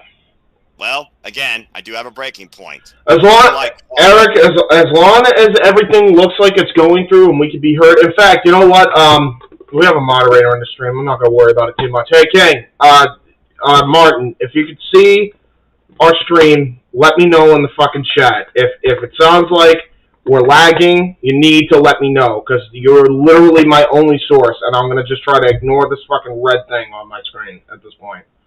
So let me know. Someone named King Papa Bear says you're still live. Okay, that's great to know. I am very glad. Okay, cool. So, as we were, about to say, strike two, James. Yeah, we're good. Don't We're good. push We're good. me. We're good. We're good. We're good. We're Now, good. We're good. as We're I good. was saying, Ciampa, NXT. He says that this is his last moment, and it truly is. This is his last stand. I gotta say, he has given so much to us in raising the identity of this brand. From the dissension in DIY to claiming Goldie as his own, to coming back from we thought he could be paralyzed, to once again become an NXT champion. He literally has been the locker room leader, the standard bearer of Triple H's He was immediately NXT. deposed because Vince McMahon took control. Yes. Yeah, but let's think about the good times, and let's think about what he gave us. So, again, you think about his matches, his feuds, his moments, too. Eric, what is one of your most memorable moments of Ciampa in NXT? No music, Ciampa. Yeah. 100%. 100%. Heel, heat, no atmosphere needed, just an audience of pure hatred in their reaction, bringing him forward. And he literally just breathed it in and took it in. That is the personification of a heel in the wrestling business. Yeah, that's pro wrestling, baby. 100%. I can't remember the last time a heel, not just a one-off, not just a moment. It was a movement. Yeah. Everybody couldn't stand Tommaso Ciampa with what he did. Yeah, So- it was great. Yeah, I mean, again, the matches, my gosh. Immortal feud of NXT of all time. It's got to be him versus Johnny Gargano. The ascension of DIY, and then the one time they came together, our worlds collide. DIY forever will be the tag team for me of Triple H's, our NXT. Yeah, 100%. Yeah, 100%. I mean, that whole feud really is just tremendous, man. It's some of the best, and honestly, it's some of the best pro wrestling that you will see in North America and Asia. And I think that really set the tone for what AEW would later become, what Ring of Honor is currently now. Gargano and Ciampa, man, really took it up a notch, like with their feud, 100%. I'll always say, though, it really should have ended inside Hell in a Cell. Yeah, man, we were so robbed in New York. We got a great match out of it between him and Gargano and Cole, but man, we were fucking robbed. Twice, in fact, we were robbed. Because the final match took place in an empty arena ultimately. So, yeah, well, we were actually robbed of that a year in advance because originally they were going to end it 1 year prior, but then something happened. Yeah, true. All the world went to shit. Yeah. No, not that. What? Vince called and said, "Hey, Ciampa, I know your neck is hurt, and Triple H promised to lower your schedule, but I need you to come to Raw and SmackDown because I need to bury you, Gargano, Balor, and other people because yeah. That's a fair call. I can't deny that. That's a fair call. Yeah. Yep. So James, besides that immortal booze movement in NXT, as Eric took, what moment can you think of that was one of your most memorable of Ciampa's career? Man, most memorable, honestly, probably would be, I don't know. Like it's always him and Gargano. I honestly would have to say any of the DIY tag matches with FTR, 100%. Those matches fucking ruled, man. Those matches ruled. If you want to talk about any promo that he cut, I remember distinctly when he turned heel in the promo he cut when he was injured, and how different it was. It wasn't just, oh, hey, I turned on my friend, and there was layers to why people like, because Oney Lorcan, everybody, he thought he could be easily replaced with Oney Lorcan. Fuck you, I'm not replaceable. I love that, and the way he kind of went into it, and it's just fucking brilliant heel stuff, man, 100%. Yeah, he's definitely would probably be the strongest heel, I would say, in NXT history, bar none. Cerebral, to say the least. How's that? Hello, Triple Alex. How you do? Well, again, let's go ahead and talk about that a little bit, because as one man faces his last moment, another man finally faced the music. Game over. The Triple H in-ring career of Hunter Hearst Helmsley is officially over. It's hard to believe after 25 plus years what this man has given to the industry in and out of the ring. Yeah. He's done with in-ring competition. Yeah, it's really weird. I gotta tell you, it's not something I was ready for. I don't think he was definitely not ready for it. I remember meeting him as a kid, or not meeting him, but like I was on the Decade of SmackDown Celebration Live, and I remember when I was a kid, like I would he dabbed me up like a cool dude, and his hand, I swear, was fucking gigantic. Like he engulfed my entire hand. Like I'm talking my thumb and my entire wrist. He just engulfed it. That's how huge this dude was, like back then even. So like. Yeah, everything he's done for NXT. I feel like it was I feel like it was partly spite to Punk when you really when you think about it, because after what Punk said, he turned NXT into a super indie, and he turned it into what it is today, and really helped elevate the talent going forward. And I don't know if it was necessarily a spite to Punk. Maybe it was a spite to Vince. Who knows? But regardless of what it was, what he has done with NXT, what he did for a lot of the future, tremendous. And I don't think you could ever take that away from him. I know he said he's coming back. I don't think he's running NXT full-time anymore. Actually, he's not coming back to run NXT. So he's going to be training the guys, I guess. Which, honestly, if he stays in WWE, it's probably the better thing for him at this point. I think it's just less taxing. I mean, that's ultimately what it comes down to. I think, I don't care what you want to tell me. What Vince was doing to his boys and to his baby was stressing him out to the point where he had the cardiac event, plain and simple. You will not change my mind. Had it not been for a genetic heart problem. Part of it, I'm not saying that wasn't part of it, but he was fine for a long time. If there was any point in his career that would have been,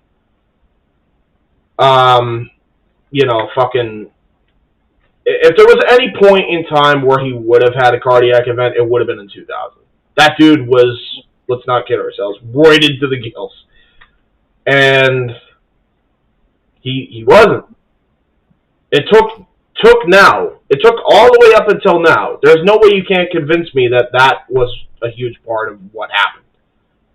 They won't say that because, they just won't. Of course they won't, because that puts Vince in a bad light. But I'm not fucking stupid. I wasn't born yesterday. That was stressing him out. So honestly, if he stays in the WWE, I think that's better. I think that's the best thing for him, honestly. Just train the talent and don't worry about the creative aspect of it, because all that's going to do is leave you with utter disappointment when Vince completely tears it down. Well, according to him, he said he's going to continue working in his position as Executive Vice President of Global Talent Strategy and Development. Yeah, in other words, a trainer. To do office work. In other words, a trainer and an office guy. That's what he's going to be going for. And I don't blame him on one bit. Like you said, the stress that he put on his body and his mind, the toll that his overall being has taken during his entire career, he absolutely deserves just to finally just take it easy. And maybe, again, this event right here was the thing that literally told him that you just have to do this, whether you want to or not. We saw the emotional breakdown during the ESPN interview. It's one of those things where you just have to accept this. It's easier said than done, but you have to move forward too. As he said, he appreciates all the support, but at the end of the day, like we all should, seize the day. He certainly has, and will continue as well too. Oh, sorry. Oh, go ahead, Eric. I was gonna say, I think the biggest accomplishment Triple H can brag about was when AJ Styles said the biggest regret in my career was that I didn't debut in NXT when I came to WWE. Wow. Yeah, that should tell you a lot. Here's another thing I want to bring up. Please do.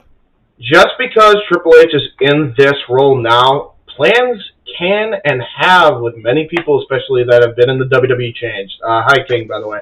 About damn time you joined us, brother. I'll get to you in a minute, King, but I want to finish up my point because this is a crucial point I want to make here with Triple H. Please do. By the way, King, if you can, mute your thing if you can, because I can hear it in the background. I don't want to get copyrighted. We're off and running, folks. This is going to be a party. It's WrestleMania Saturday. Expect this to be Yeah, most yeah. attendance in the show itself. And we're starting off with a positive, humbling note. But it's going to break down soon enough, too. Yeah, anyway, sure continue. it is. I got 2 words for you. Anyway, continue, James. Aha! There you go. With Triple H, I don't think he's going to stay in the WWE forever. I'm still not convinced of that. There is every chance that he could leave the WWE and go to Tony Khan's. I'm just going to call it what it is because I can't say AEW or Ring of Honor. Just TK Promotions. That's what I'm going to call it. It's going to be TK Promotions. There's a very good chance. I would say Tony Khan's multiverse of promotions, but yeah, exactly. Solely because of the fact of what his wife just recently did. For those who don't know, and even though this doesn't relate to wrestling, she just became the chief financial officer of FaZe Clan. So, yeah. Yeah, Noah, yeah. That's legit. So, I don't think she's staying in WWE for too much longer, guys. And if Stephanie goes, I'm telling you right now, people, if Stephanie goes, Hunter goes. It may not be tomorrow, it may not be next year, but it's going to happen. It's going to happen. Like, Stephanie did this. I don't know if this was spur of the moment or this was planned for a while, but considering it happened about a week or so after Vince McMahon said, I honestly expected more for my children running my company. Yeah, after, by the way, she just locked down a fucking 5-year deal with 2K Games, by the way. Yeah, I'm about to say. Like, how little do you think about your own fucking kin? Well, I mean, are you kidding me? Pat McAfee's podcast. I mean, that should tell you right there, James. You are an avid listener, of course, of that. And you literally talked about it. So, I mean, again. Yeah, it's fucking disgusting. Like, everybody's like, oh, he's great. No, he's a fucking disgusting piece of shit who treats his family like they're pieces of shit. That's what I got out of that. Like, he treats everybody like they're a fucking dollar sign. He doesn't think they're human. The business. You heard it. He's all about business, branding, selling. He is literally a businessman. And yeah, you say that. And you know what the funniest thing about that is? I leave you with this. Even though they may not be getting over the fucking millions of viewers that WWE were getting in the Rock and Wrestling Connection era, guess what? Tony Khan's making more profit than you did in the fucking 80s. Let that sink in, dumb shit. But they're not competition, right? Right? Well, actually, WWE sort of admitted they were competition. Because they had to just to try and find a way to get out of that lawsuit with AEW or MLW. Excuse me. MLW. Yeah. So. Also, we have an unprecedented event going on with WrestleMania Night 1 and 2. Unprecedented. Okay, go ahead. Hey. Okay, so this was from March 30th from Wrestle Tickets. Okay, so I'm not going to dismiss and say that selling 58 to 57K tickets for the 2 shows. Okay, yeah. I'm not saying that's not impressive. I'm not dismissing that. But you want to know the kick with this? Go ahead. Neither night completely sold out. Yeah, I'm not shocked. Have you seen Night 1? Have you seen Night 1? Well, okay. Since we're talking about it, let's go ahead and segue real quick, if you want to, into WrestleMania. But before we do that, King, first off, welcome to the forum. Good to see you as always, brother. Wouldn't do this without you. And I'd love to get your thoughts regarding what we talked about so far when it comes to the legacy of Ciampa, NXT. Maybe your favorite moment and your thoughts on Triple H. Game over. As I just now got done watching, as I'm watching TakeOver Stand and Deliver right now. As I'm seeing Triple H right behind Ciampa right now as we speak. Okay. Man, that's it. That's the moment. That's how you know this is Ciampa's fine. This was his swan song. Like when you want to talk 100%. about the heart and the soul of NXT, I can think of like a few people that come to mind. But the one I'm seeing right now on on the TV screen I'm watching, Ciampa is one of the main heart and souls of NXT. When you think of his wrestling style, when you think of his persona, when he turned heel in TakeOver Chicago or Johnny Gargano in that year, that TakeOver, I was like, oh, we're getting somewhere. We're going to get Ciampa and Gargano. This is going to be basically Triple H and Shawn Michaels all over again, but in NXT, and it was exactly that. That rivalry in NXT, I don't think will be touched because it was exactly like Triple H and Shawn Michaels. Yeah. Except Hell in a Cell ending. I still wish they did that. Yeah. I know. 20 minutes. I was waiting for that too. But again, Triple H, Ciampa, game over. But thank you. You guys keep talking. I hear you guys. Thank you, Ciampa. Thank you for giving us the best years of underneath the Triple H Black and Gold era. Not this NXT Nickelodeon Kids Choice Awards crap. The real NXT. The NXT that gave us professional wrestling fans an alternative that don't want to watch the main roster, that just strictly wants to watch NXT and the takeovers. Man, well, I have my moment of the day, that's for sure. Nothing else is going to touch that. Oh, Lordy.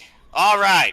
Well, like I said, this is always an emotional roller coaster. We go up and down and all around, and I'm sure we're going to break down even more, too. But let's go ahead and get a little bit more ranchy, fun, and maybe roast some stuff, too. Eric, you were bringing up about the stupendous WrestleMania Night 1 card and so far how it's not sold out. I'd love to get your thoughts so far on how you broke down this card too, and then you could toss it to whoever you want regarding anything tonight as well. Well, for one, like I said, Night 1 and Night 2 have not sold out. Neither night has sold out last I heard, which when I heard that, I was like, that's kind of a problem here.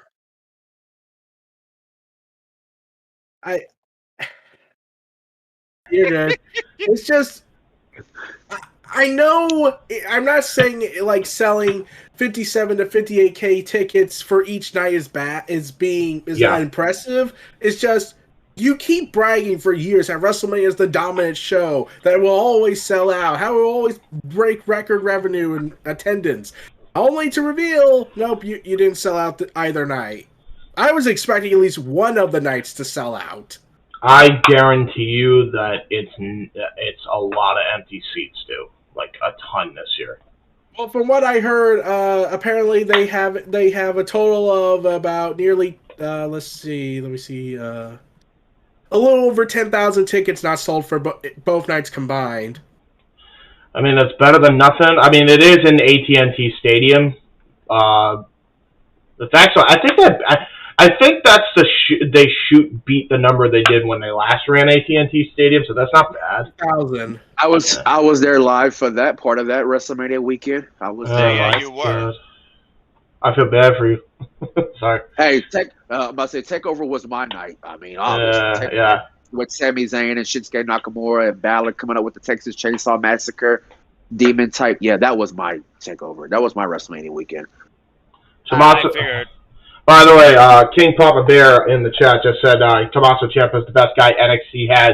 Let me correct you on that phrase there, Martin. Had now. Yeah, had. He's gone. So. I don't want to accept it, but yes, you guys are right. Honestly, I do.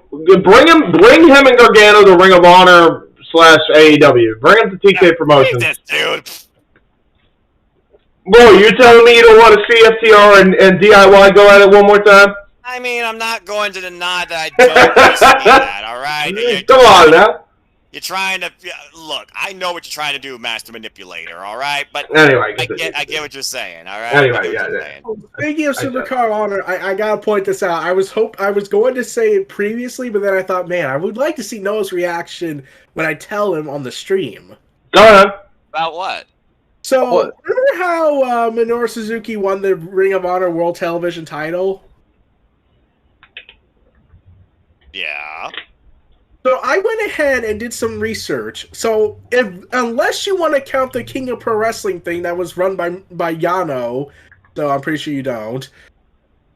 You want to know the last time Minoru Suzuki won a title before that?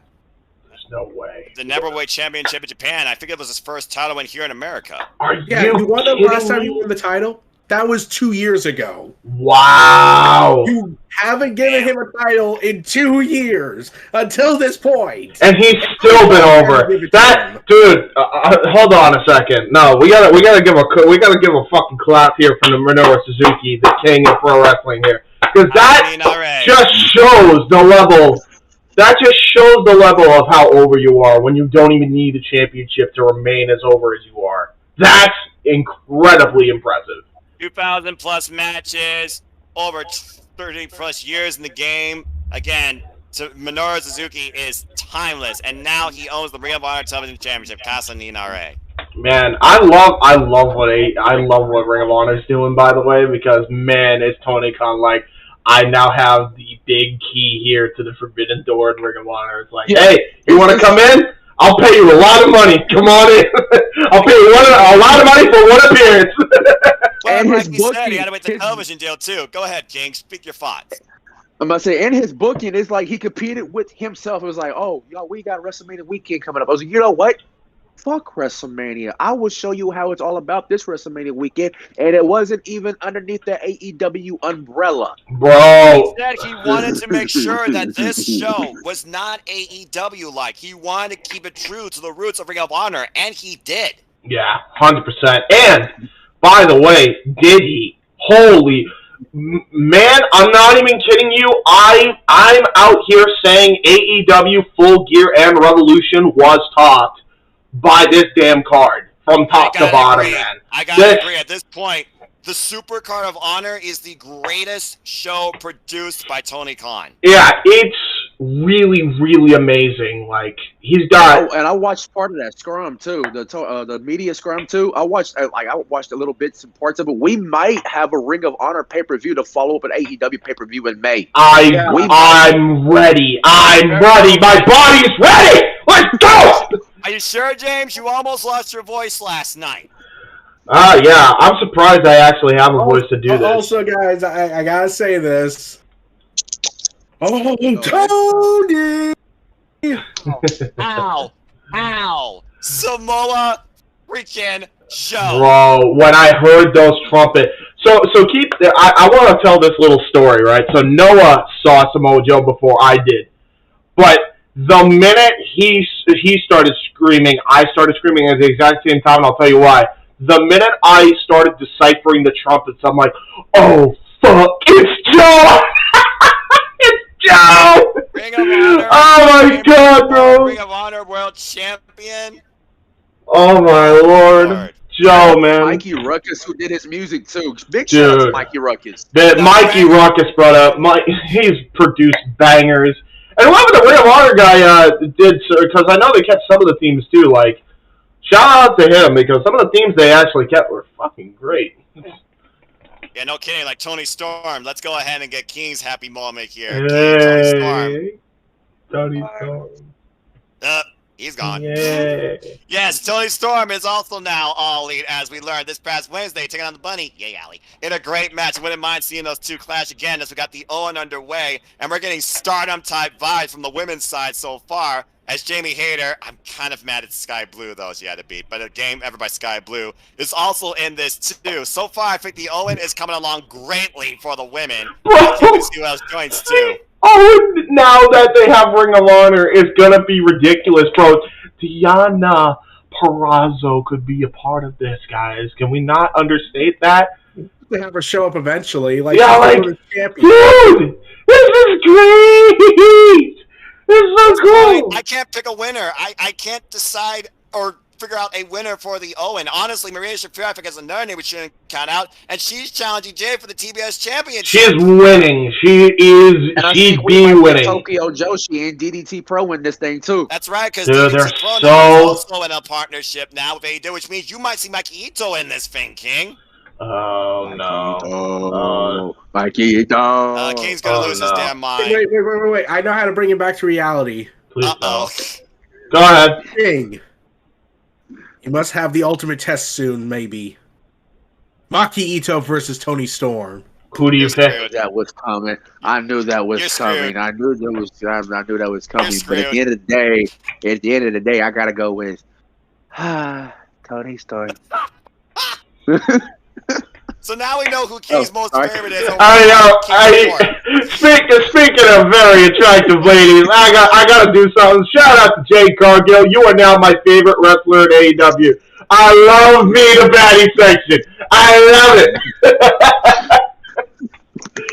Thank you. I'm not gonna lie. I do have a dark pleasure in Black Peach Momo Watanabe, who's always been one of my favorites from Stardom. I want to see her go far in the Cinderella tournament for women's professional wrestling. That's fair. That's fair. And that crazy look when she kicked Tatsume in the face with that loaded knee. God damn, Noah! Holy shit! All right. Oh my! That's her face. That's the face she makes. Go look at the YouTube short. Noah, I believe you. I believe you. We believe you, brother. I did crazy chicks. We know. We know. We know. I got Momo Watanabe. I got Ali. AJ Lee was always one of my first. I'm not gonna lie. But again, shout out to Nerds for Life. Yeah, fair. In all seriousness, guys, it's just been an incredible time, especially in women's professional wrestling. When you think about everything else that is going on, and then you look at the technical side and the violence side. I mean, Maria Shafir, like we said, involved on Josh Barnett's Bloodsport 8. Now, I don't know if anyone watched anything regarding Josh Barnett's Bloodsport, but Biv, probably as I screw up his name, but Bizquick and John Moxley was match of the night. That show, they bloody killed each other. Oh yeah. Oh my god. For real. They killed each other. Holy shit. Good God Almighty. That's our match recommendation of the week, folks. If y'all want to go out and watch Biff Music and John Moxley. That's the show from GCW. But let's go ahead and get your thoughts regarding everything else you've seen. Because again, it all fades wrestling. It's the wrestling weekend of the year. What else have y'all actually watched or seen? I couldn't really see anything because I've been sick. Yeah, poor Eric, man. Go back and look at anything, or was there anything you were looking forward to, Eric? Well, I was hoping to watch Supercar of Honor, but I got. I will tell you right now, Eric, and you know what? We'll just segue to that talk real quick. If you get a chance, we gotta break down this card. Dude, you owe it to yourself to watch this card. I swear, I was traveling back in time 10 years with a whole new roster. I swear to God, that's what I was doing. You will not be disappointed, neither. That's a hell of an analysis, and I actually do agree. Before we go to Supercar of Honor, okay, you want to know how we started this off? I told Noah and James about what Nick Khan said in an interview recently, and James lost his mind. Well, okay. You know what? The key word that we don't know is being said right either. I have idea just to save time because I do want to talk about Supercar of Honor. Type it to King live on chat. I don't know how to do that right. Type to him in DM. Also, guess what they pulled? And when I heard this, I was like, wait. Go ahead. You're just now deciding to reverse the decision, even though you could have just done this before? Go ahead. And that would be... Nick Khan, the dictator of WWE, who looks like he's going to be the new heir of it since Triple H has been disowned. Yes. Big time. According to Fightful Select, Nick Khan announced to the talent meeting that wrestlers will now make additional money from third-party platforms. Oh, you don't fucking say it! Let me talk you on enough. You fucking dope. James just went Irish. Bro, so did. What a fucking dope. Here's the thing. They were all happy about it, and I was like, no, you shouldn't have been happy about this. This should have been obvious from, right when this all started. And you know what? And here's the kicker. He's only doing it so that way nobody else goes to AEW. And Ring of Honor. That's the only fucking reason. Let's put this in perspective. You got Twitch, you got OnlyFans, you got individual projects that you can do. I mean... They lost Adam Cole over Twitch. Yeah. Amen. Not only Adam Cole, but Miro. Miro's another one. Miro. Still injured. Because they hate him. They will never ever get Britt Baker. Who else? Nope. Penelope Ford, Kip Sabian. Here's one for you, King, and I'm sure you have about this. Paige Van Sant. Paige Van Zandt for OnlyFans. Will never get her. Yeah. Leave Who else? Anthony alone. They're gonna lose AJ. I'm still convinced at some point they will lose AJ. Sorry, he activated his player option. Yeah, it's a player option, so Okay. sign a new contract. I mean, in fairness, I'm not surprised either way because they at least they've been using AJ right. But anyway, that's Considering how long he's been in the game, and again, he's doing this provider. Ooh, DPW, yeah. We'll talk about that, King, for sure. By the way, WWE has the ultimate counterattack to defeat AEW and Ring of Honor. What would that be? Okay, we have a new faction. We're going to start a new faction of Omnipotence led by Edge, and we're probably going to include Damian Priest. Yeah, that's right. We're recreating the Edge heads paused with Damian Priest at WrestleMania. I'm not against that, actually. I'm not against that. That sounds cool, but then WWE, it is WWE, they're going to fuck it up. That's what I'm saying. I'm mixed. I'm 50-50. It could be good. Possibly. I mean, he's got the demeanor, and with Edge influence, he definitely can go further. I could see it to a degree. I want to talk about the biggest thing going into WrestleMania Night 1, which is actually surprising. Why did they build Seth Rollins around the idea of Cody signing if he's not going to show up or yet? Well, okay. here's That, for now, that will be the last thing we talk about. Obviously, we'll talk about it here, but I do want to get to Supercard of Honor. But yes, let's talk about the Cody thing because yes, I agree with you. Fuck. What are you thinking? What are you thinking? And by the way, here's the thing. I'm convinced that every dirt sheet was lied to by the company that he was going to be coming into Mania. He might be signed. I'll give you that point. But there's no way he's showing up at Mania. I'm not convinced. You want to? And now reports, now there are reports, Eric, to your point that Cody could pull out of Mania. Apparently, it's not even set in ink yet, so he can pull out anytime he wanted. Yeah. So this leads to a question I have: if Cody could back out of WrestleMania.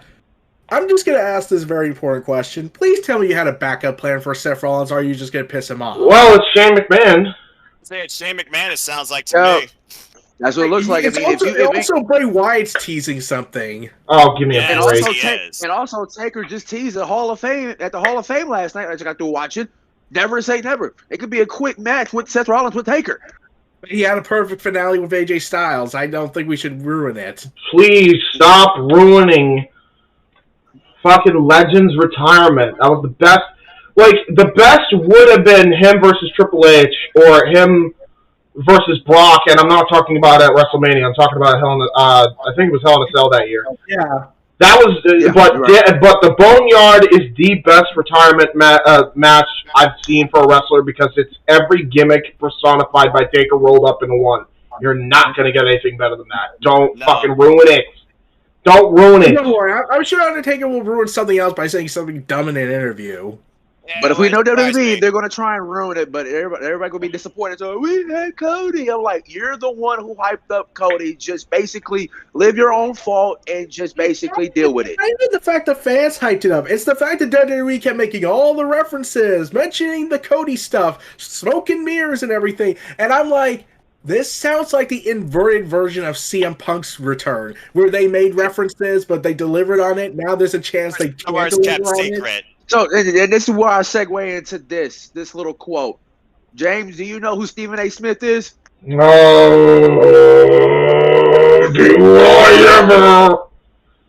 So, you know, so basically, for those that don't know, that would be a yes. Yep. So, I watch ESPN first. I watch Stephen A. Smith, and he always talk about the Cowboys with the Dallas Cowboys with this little quote here: "Just be patient.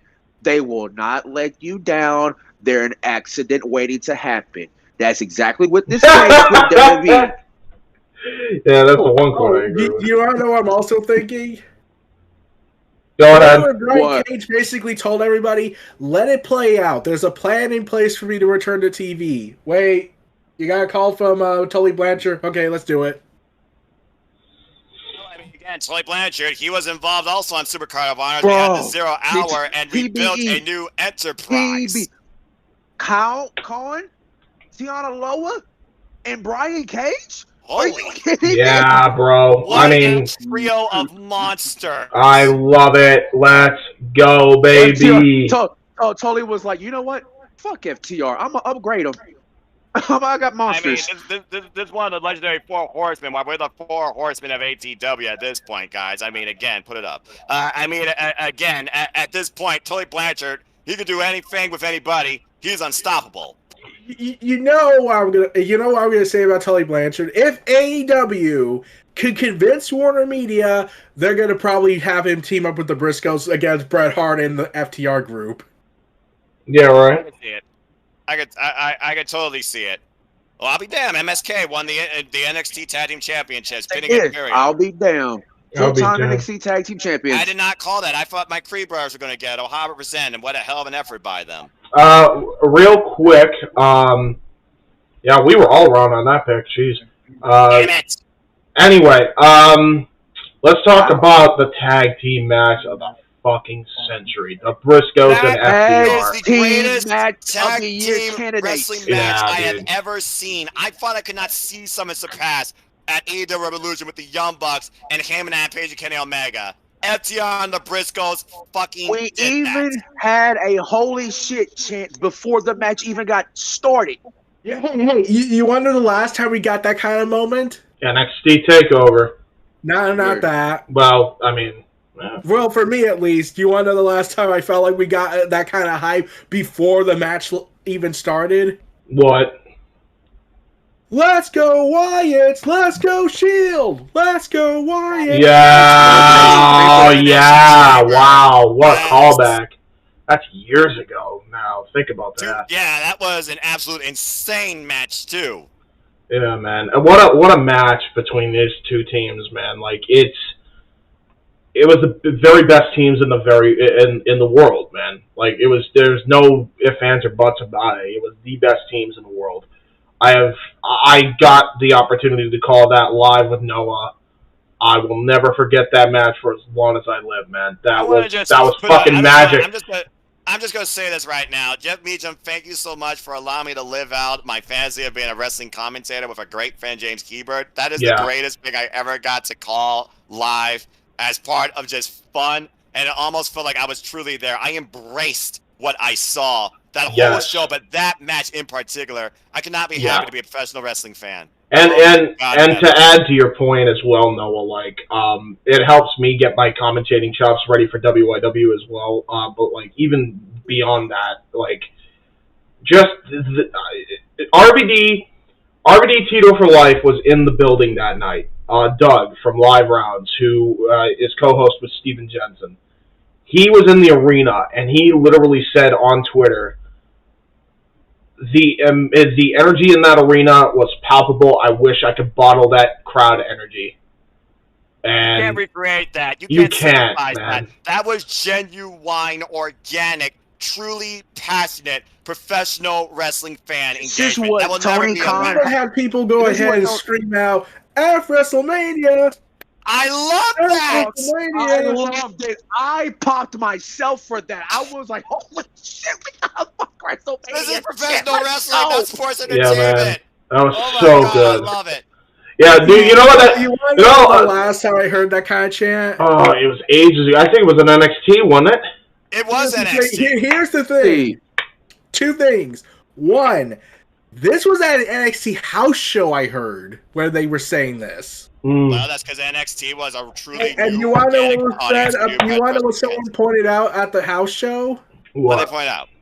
They could see in the back. They could see what's going on behind the stage, and they saw Vince McMahon, and they said they saw him when the chants were saying "Better than Mania, better than Raw, better than SmackDown." He started pacing around and adjusting his tie, like, "I'm going to go out there and I'm going to blow a gasket and kill these people." Yeah, and then you're kidding me. That actually happened? That's not even a fucking...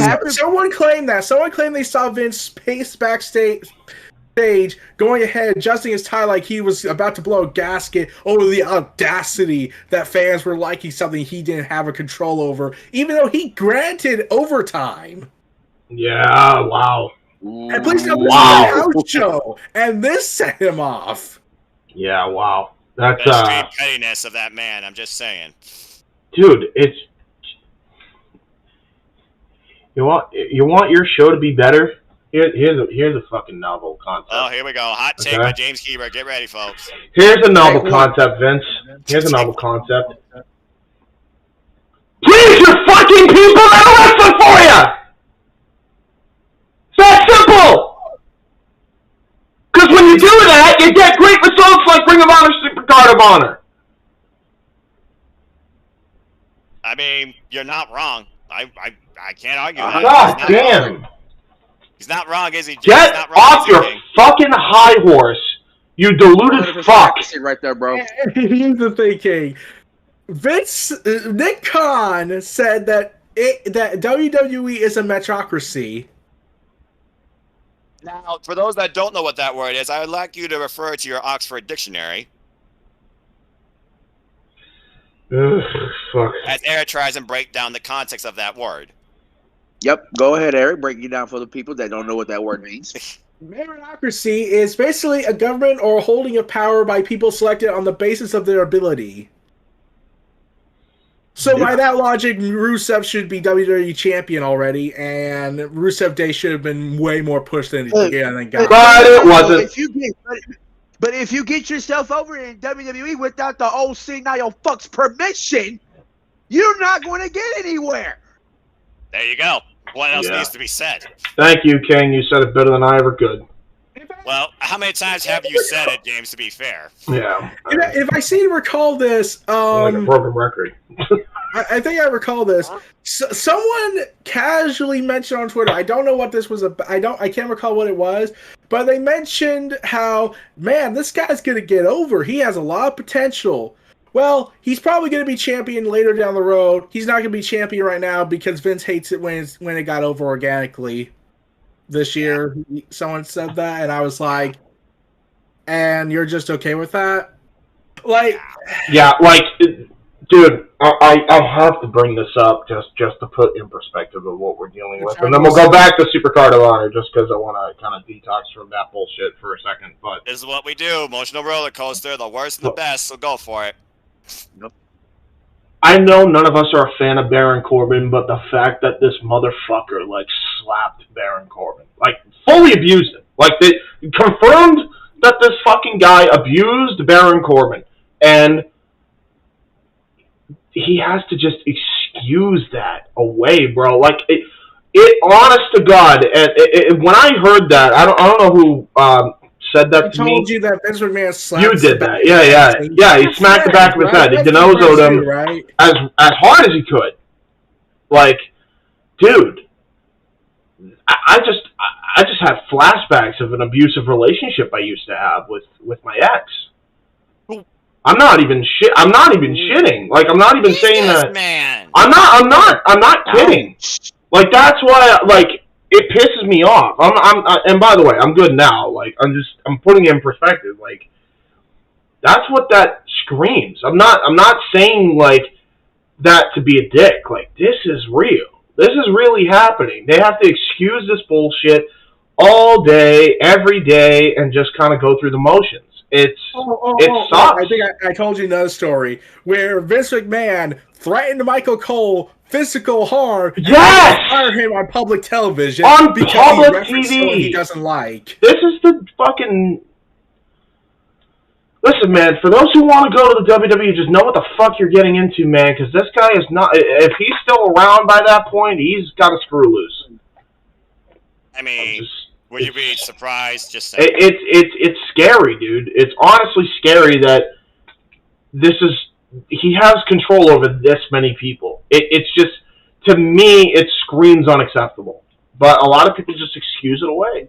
And then you have the tribalists defending everything Vince does. Yeah, like, which doesn't help matters. He even made a shirt announcing that, yes, Vince is everything you said. He is the devil. Yeah. Yeah, that's true. That's very true. Unfortunately. Yeah, and here's the thing.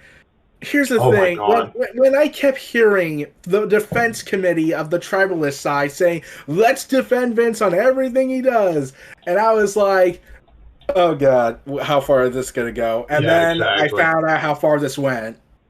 Yep. I think you answered your own question, just saying. I saw it. Someone was calling out WWE about the Owen Hart death. We all know about that. Rest in peace, Owen. They called them out for WWE when the debate about whether or not AEW should sell the shirt of Owen Hart, even though it's going to his foundation. And someone pointed out he's not here anymore. Say that one more time. Say that one more time.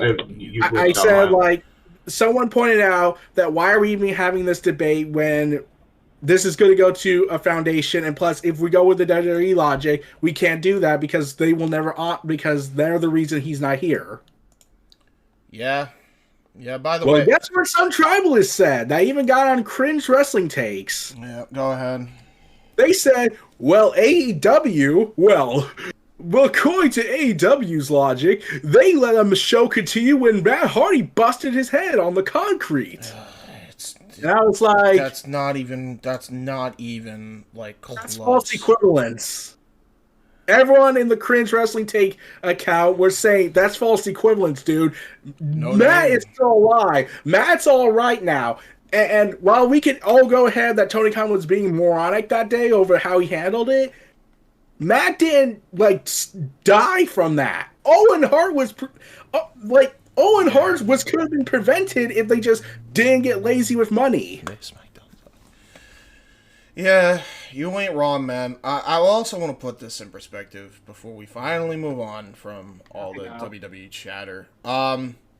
I'm down, James. We're almost there. You're all right. Yeah, right. Yeah, no, I'm getting there. By the way, do I sound less? Everybody in the chat, let me know if I sound less echoey because I realize I probably have my webcam mic on and not the. No, you're good. I know you. No, I'm talking about the chat. I'm talking about the chat because OBS. I see. OBS is a bitch. Anyway, it is a bit. I do agree. I used to mess with that. Anyway, let's finalize this WWE shit and get back to the real professional wrestling. And exactly. I want to put this in perspective. I lost my train of thought because I had 15 million things to do. I hate when that happens. The Owen Hart and the Matt Hardy comparison. Yeah. Okay, so that's not even a comparison. Look. I've said the same thing on Twitter about the Shad Gaspard thing. Like, there were AEW tribalists going after WWE for God knows why. Like, because they don't need to here. But even so, like, they were going after Shad, or they were going after the fact that people were going after Shad or whatever. And I straight up told them, like, hey, listen, it's not about. We could argue about the Warrior Award all day long, whatever. It's about celebrating a man who lost his life to save his son. That's what it was. And the same thing here. I don't care what wrestling company does it as long as you can honor Owen Hart's legacy. Martha Hart, it was her decision. She chose AEW. Okay? That's her decision. And great. As long as I don't care what company does it, as long as you celebrate the legacy of Owen Hart, and Martha Hart's comfortable with it, and the Hart family can get back to mending fences, more than okay with me, man. Like, I think I just want to kind of end it off that, and then we'll move on to, other things that are actually pro wrestling that make us happy. Yes.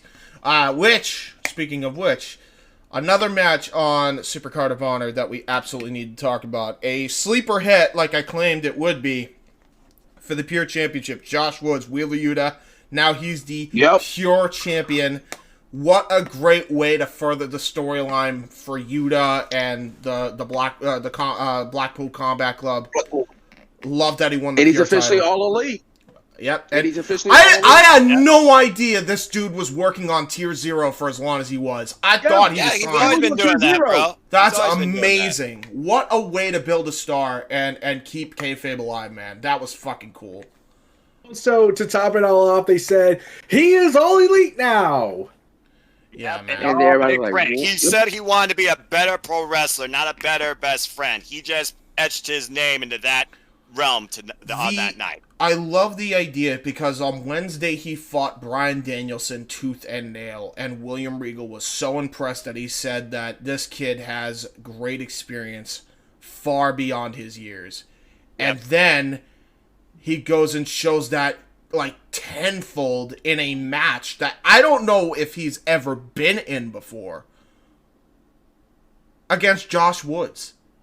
What a fucking standout. Like, honest to God, like, I don't know if it will get as much coverage, but man, Wheeler Yuta, man, for Rookie of the Year. Because, like, this dude is turning fucking heads. He really is turning heads. I'll be damned. They actually made the women's championship white. Sure did. Wow. Okay. I'll be damned. Interesting. I don't know how it changes. Yeah, Wheeler Yuta. When I heard about him and his match, I was like, okay. I was thinking I thought this was going to be the case. William Regal was teasing he was going to show up at Super Card of Honor, and I was like, oh, this is going to relate to Wheeler Yuta since he's there, and they're going to finally address it. And like, is he in? Yeah, is he in?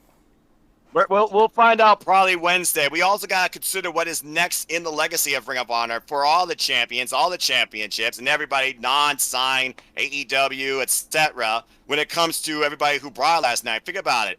All the Ring of Honor people that lost their championships or lost in that match. The indie people that lost in those matches. Zayn, Red Titus, Willow Nightingale. You got to consider what their future is going to be, too. Josh Woods, for example. We have no idea what's next. Yeah, I think they stay. I think they absolutely are going to stay. I doubt that Tony Khan wouldn't sign these guys. I know Josh Woods said on Dark that he wants to stay, so I know that for a fact. Yeah, Josh Woods is going to stay, and I'd imagine if Josh Woods is staying, so are the rest of the foundation. It's looking great. But notice how almost everybody has lost their championship except for Gresham. Yeah, and how about that match between Gresham and Bandito? And I wouldn't even say. And keep in mind that was he didn't lose a championship, but he also gained one. He became the undisputed Ring of Honor World Champion. Yeah, true, but we don't know which belt they're going to use going forward. Is it going to represent both? We don't know the future. I hope he's probably going to do with Sammy Guevara and Chris Jericho. I fucking would celebrate the history of Ring of Honor with both championships. I'm down for it. I mean, you know what? I'm not mad about that at all. But guys, I gotta talk about. We talk about moments. 60-second suspended vertical suplex. Fuck yeah! By Bandito, you fucking bro. Crazy. You what crazy in the holy maniac. hell? I've never seen anything like that in my life. Yes, and for those who did not watch Supercard of Honor, yes, we didn't stutter for 60 full-on seconds. For a full minute, Bandito held Jonathan Gresham, who, even though he's small, is built like a brick shithouse, for 60 fucking minutes. Or 60 minutes. Listen to me. Seconds. Seconds. No, that would be ridiculous. No, 60 seconds. 60 seconds.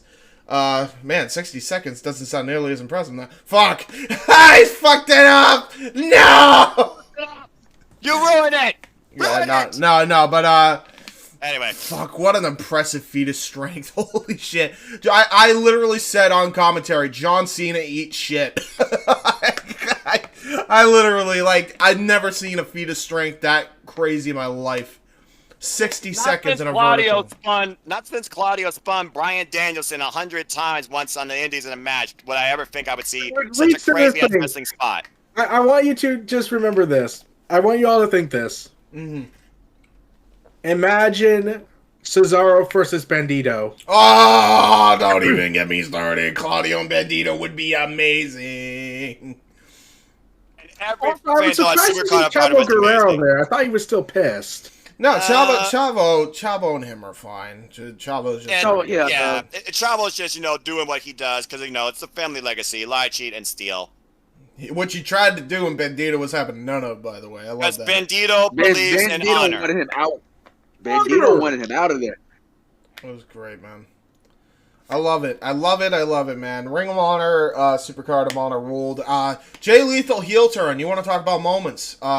This honorable act of the night and weekend and franchise. But we don't Man. have nothing for Jay Lethal. We don't have nothing for, ever since Tony Khan signed him, they haven't done nothing much with, oh, guess what? He's got you interested in Jay Lethal now. I literally said, I've been saying for years, Impact and AEW collectively had been hoarding the talent, putting them under contract so that way they could bring him back to Ring of Honor on a later date. That's exactly what's fucking happening. Jay Lethal is back to being in Ring of Honor, and now he's a heel, and now he's gonna do big things in Ring of Honor. And I'm fucking here for it.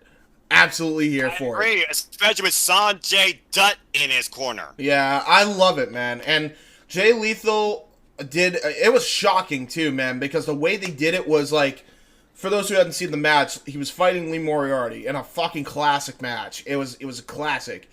And so he was getting roll-up after roll-up after roll-up after roll-up. Like, any pinning predicament you can have, and it was this close to being over, like, at least 3 of those roll-ups. Jay Lethal was so frustrated. The referee got knocked down, and then Jay Lethal just went for it. Right to the honors. And fucking... That's a fair point. Yeah, there you go. And the way that the crowd was so invested in this match, the air sucked out of the building when that moment happened. Yeah, man, and the crowd just, in a good way, died a death. They couldn't believe it. And he became the biggest heel in that building, man. I love it, I love it, I love it. The only one that may have gotten more heat than Jay Lethal might have been the Young Bucks. Honest to God. Like, yeah, King, talk about that. Your boy's making a statement. Man. I was like, oh, okay. Why is everybody like? Why is the crowd popping so big? And then I noticed, I was like, oh shit, there's Mac, there's Nick, and then super kick, and then super kick party, and then BTH trigger, and I was like, holy shit. They got such a massive pop, and then they turned a 180 as they started talking about shutting the place down. That was awesome. That was brilliant. That was brilliant. They said we made our name in Ring of Honor. Then we left you guys. Then we went on to AEW, and then we come back to Ring of Honor because we bought you guys.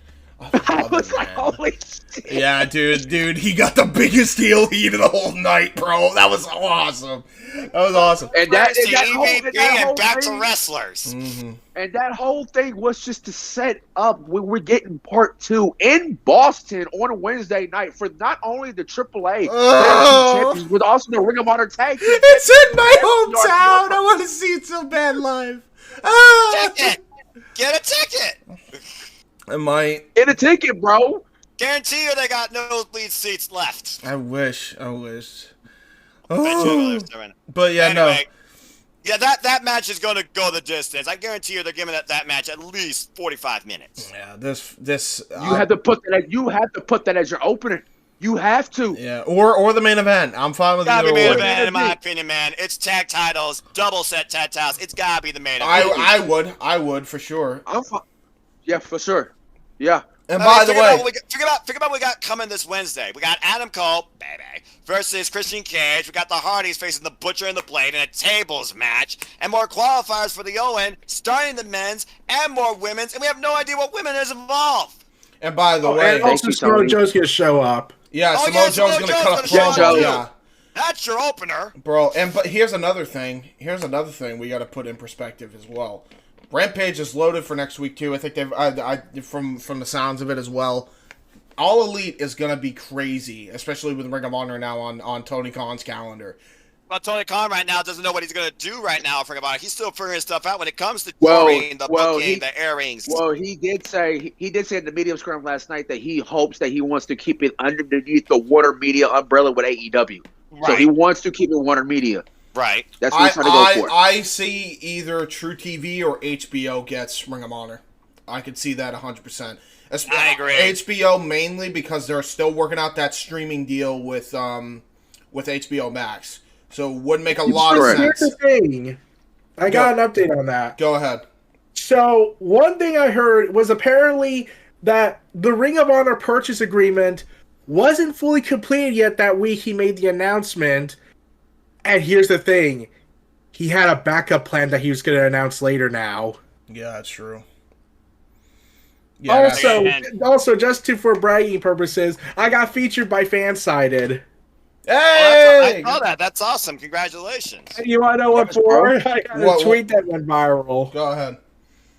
I wrote this. Samoa Joe's walking around backstage and sees MJF. MJF backs away a bit, looking frightened. Samoa Joe looks at him, glaring, before walking off, laughing and saying, "Not too easy." Yo, I could have seen That is that. something I could literally see happening. That is something I could literally see happening. Yeah, you ain't kidding.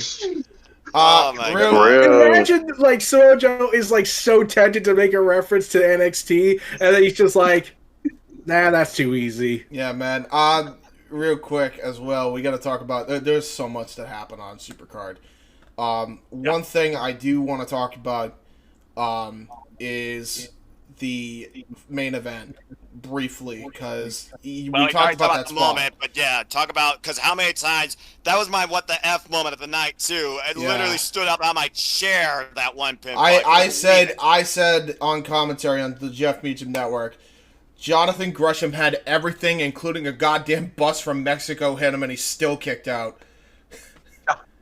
Like, that dude, they pulled a Gargano and Cole moment with this match, and it fucking ruled all kinds of ass.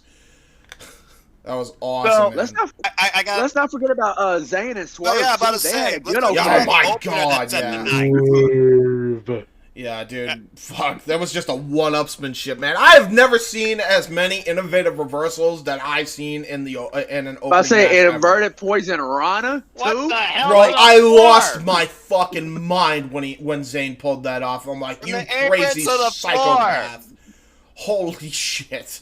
I was like, this shit about to be crazy. We're Yo. only in the first match. I was like, it's about to go down from the mannerisms and the charisma being shown off, a game of one-upsmanship from a charisma standpoint, and then it all broke down. Dude, I know he's a GCW guy. I know he's got a lot of comedy stuff about him, but man, I mean, dude, Alex Zane could be a fucking star if you train him a little bit more so he could be a little bit more safe, because there was some stuff about him that was like somewhat unsafe, but if you could train that out of him, sign the guy, man. That I like that. I like that Crunch Rack Supreme move he did on that. The shooting star. I thought he had him. I thought he had him at that. Yeah, man, like, sign him. He is such a star. He's such a star. Like, he is a future fucking industry signee, like, for sure. I don't know. No matter where he goes. And Swerve is continuing to prove to everybody why, not only in AEW, but in Ring of Honor, he's going to be a star. Yeah, bro. I want to see these two team, bro. They fucking had a great chemistry in the ring. I'd love to see them as a team, bro. You're talking about teams. You saw Swerve and Keith Lee. They are staying together as we had the Battle of the Hosses and AEW Rampage, slightly segue into another thing in pro wrestling. And Keith Lee won, but it was Team Taz with the final statement standing tall in the end. Yeah, I still gotta watch that, man. Who watched that? I know Eric and I didn't. Okay, cool. Eric. Me. So, Noah, you said it. Go ahead, King. Talk about that for a bit while I eat my chips. Oh my God! When you want to talk about a big hoss fight right here, this was basically a big hoss fight. Like Every sense of the word. Yeah, that's like, if y'all haven't, like, I know everybody was busy with Ring of Honor, with Supercard of Honor, which that's understandable, and didn't want to watch Rampage until like later on, and like tomorrow or something. Go and watch that match. Basically, go and watch the whole Rampage if you missed it, because that was from top to bottom. Best hour? Stacked. Yeah, I can't wait. Sky Blue brought the fight to the heater, man. I loved that match. And Young Bucks and Top Flight Part 2 was basically, what I have always said when it comes to this AEW Tag Team Division. It's on lock, man. Right. And with Ring of Honor's Tag Division, it's even more on lock, man. And now that you have two of, like, basically Ring of Honor and AEW Tag Team Division, it's now and always forever will be on lockdown. Period. Just absolute period.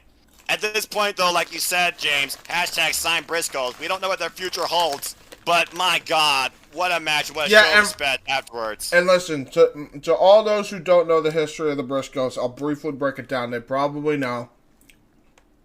Jay Briscoe was very ignorant and had a Confederate flag on his title. Bottom line is, he didn't know. He had no clue because I chalk it up to two things.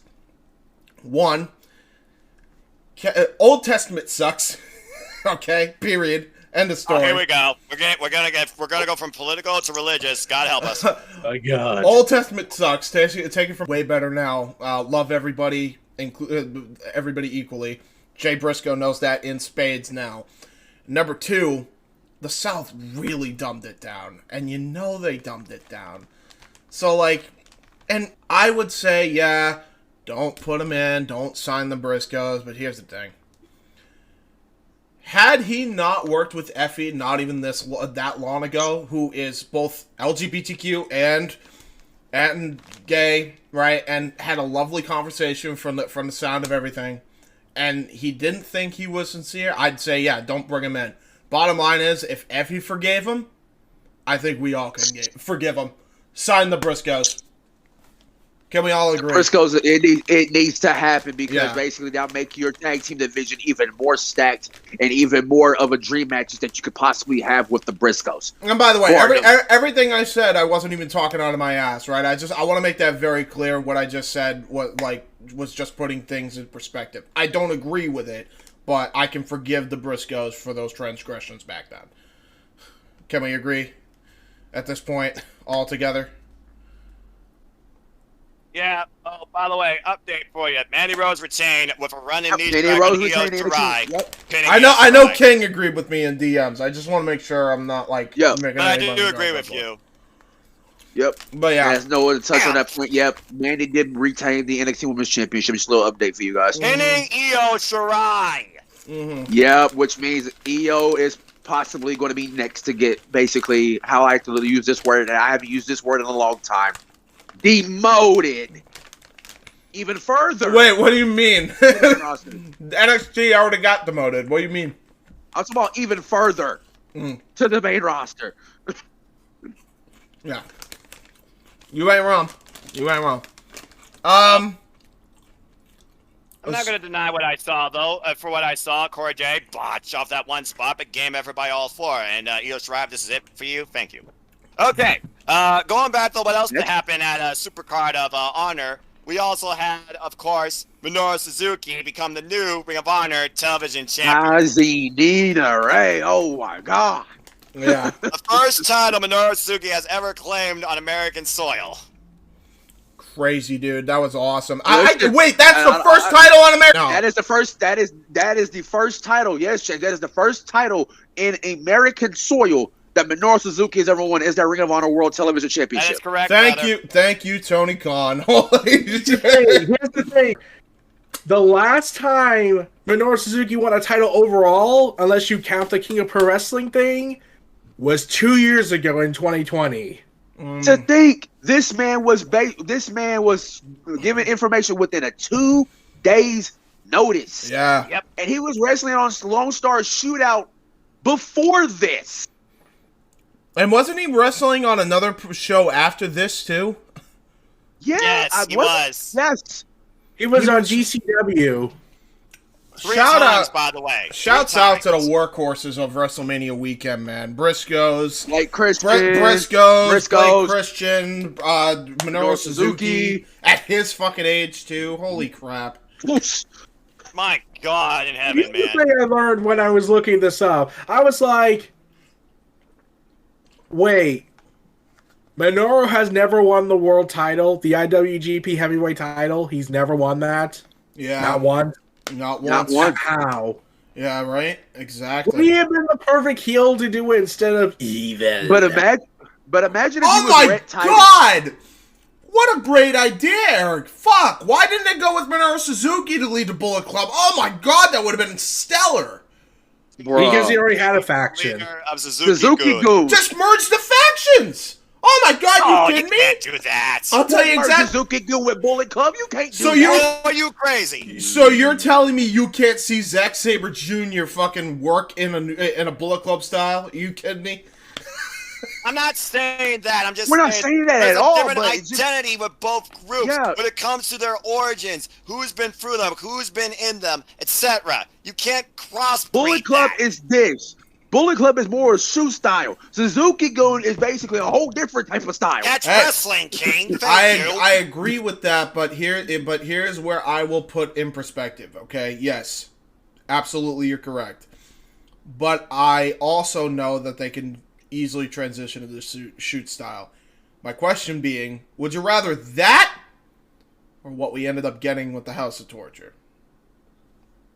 Okay, you do make a good point there when you brought up the Counter argument. Good counterpoint on that one. And why they having Dexter Loomis dressed in a cowboy outfit? Huh? By the way, you like the hat? I was about to say, Noah's on the TV? Fuck. No, I wouldn't work for this company. You know that. I agree. I'm with you there, Did you also see the other thing that Randy Orton did on Pat McAfee? What did he do? And of course, Index won. It's Index. Everyone loves Index. Crappy, entertaining gimmick or not, it's Index. You will not believe what Randy Orton did. And when I heard this, I was like, oh, God, you really said that. What did he say? He trashed the Performance Center, talking about how the wrestlers are not told to protect the wrestlers. They're not taught that. What? He trashed the NXT roster. He trashed the Performance Center. And I was like, oh, God. Say, protecting your opponent isn't taught necessarily in NXT. So that we know why Nia Jax failed. You know? Go. When you're saying Nikita, you're saying Nikita Lyons might be the new Nia, and that's a scary thought. You know what? Can I? Speaking of that, I'm serious now. Now that I know that, can we give Nia? I want to give Nia another chance. Then I will ask you now to be silent, serious. for we are in the presence of Walter. The Ling General has arrived. Okay. Yep. Isn't he supposed to be a Nazi commander? Hey! That's a stupid idea from bad creative. Show some damn respect. Put your hands behind your head and respect Walter. There you go. Everybody Thank you. silent. Thank you very much. Now, as you were saying, you may continue. Okay. I don't even know what the hell my point was because it was so focused on not having that fucking goddamn guttural name entered.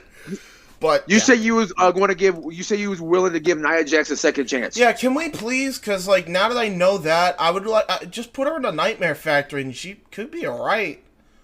Like I don't think she deserves the hate now, and I feel bad now knowing what I know.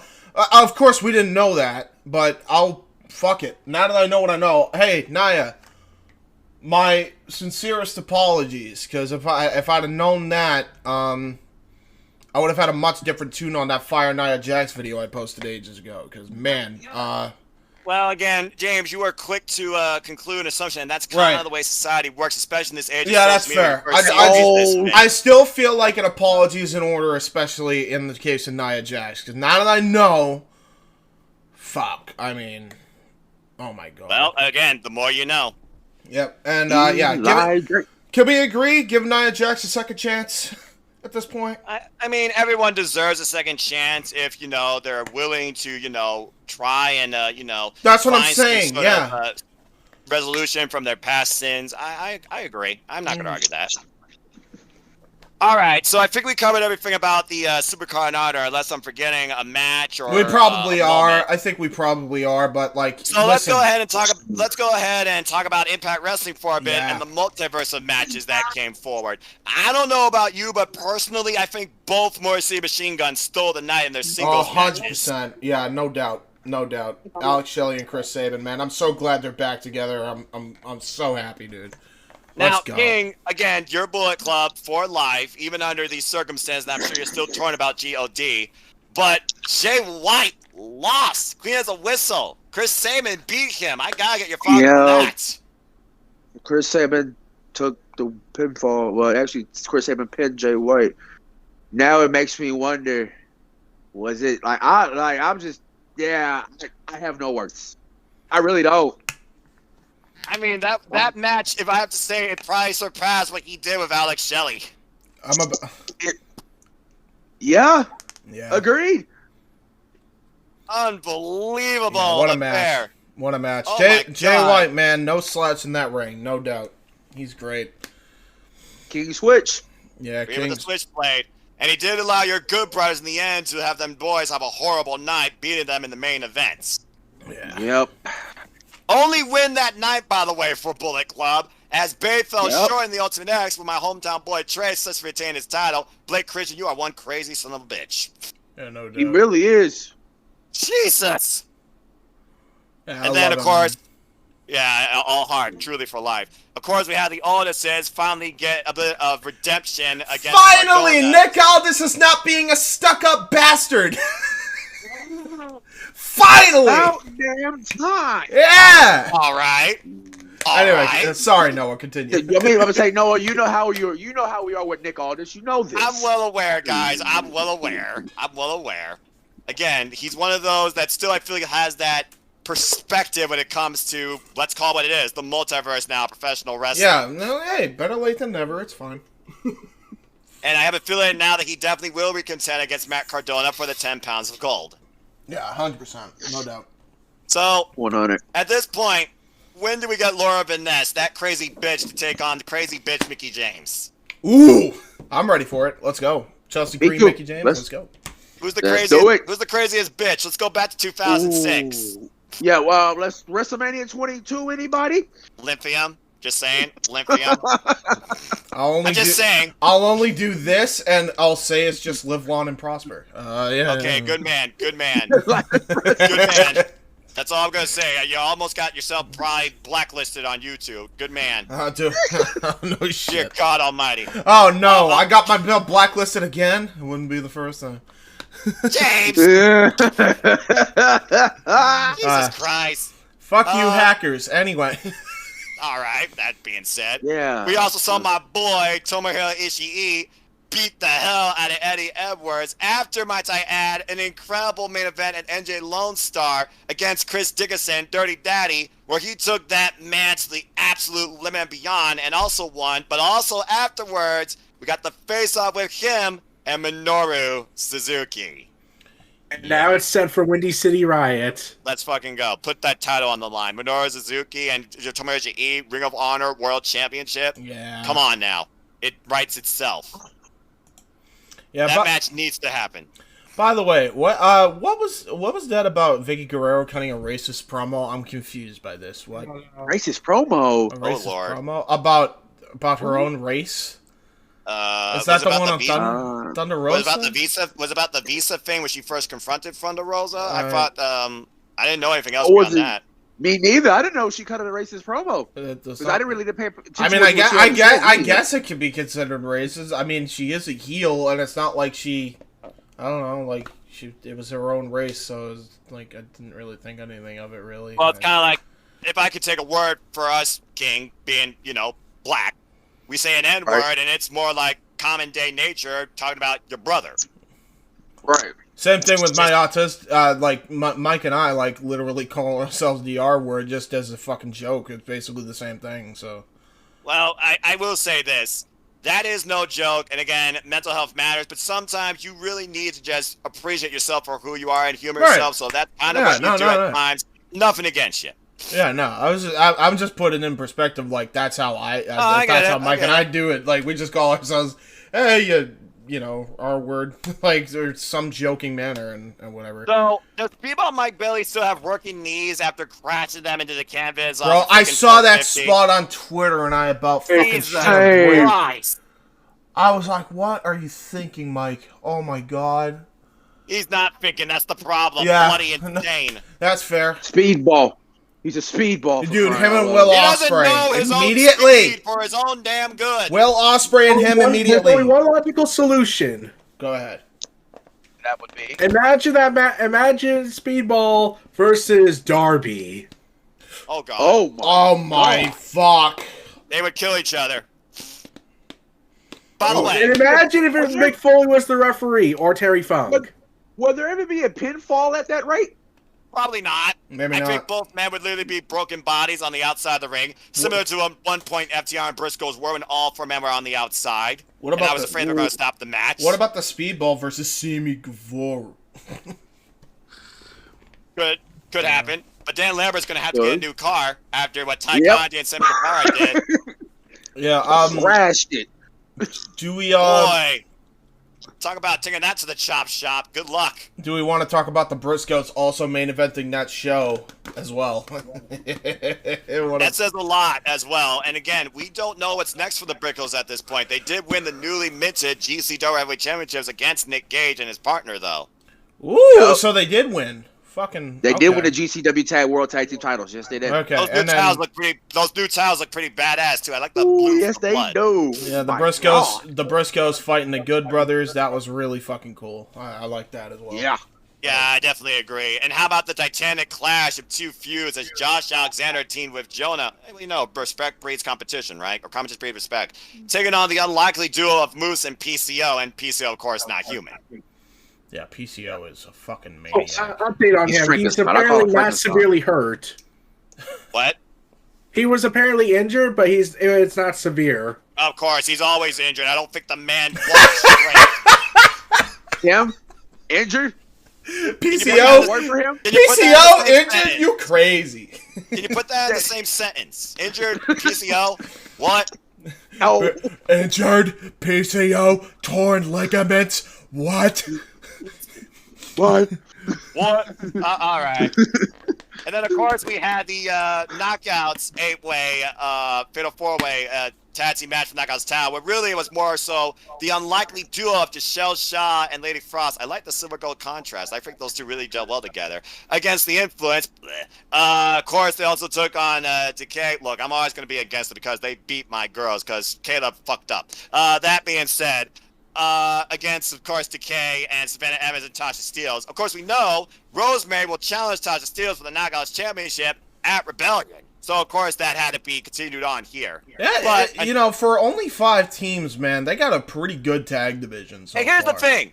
All these teams and what they're doing and who they are, they have context in what they're doing right now in wrestling. They aren't thrown together random shit.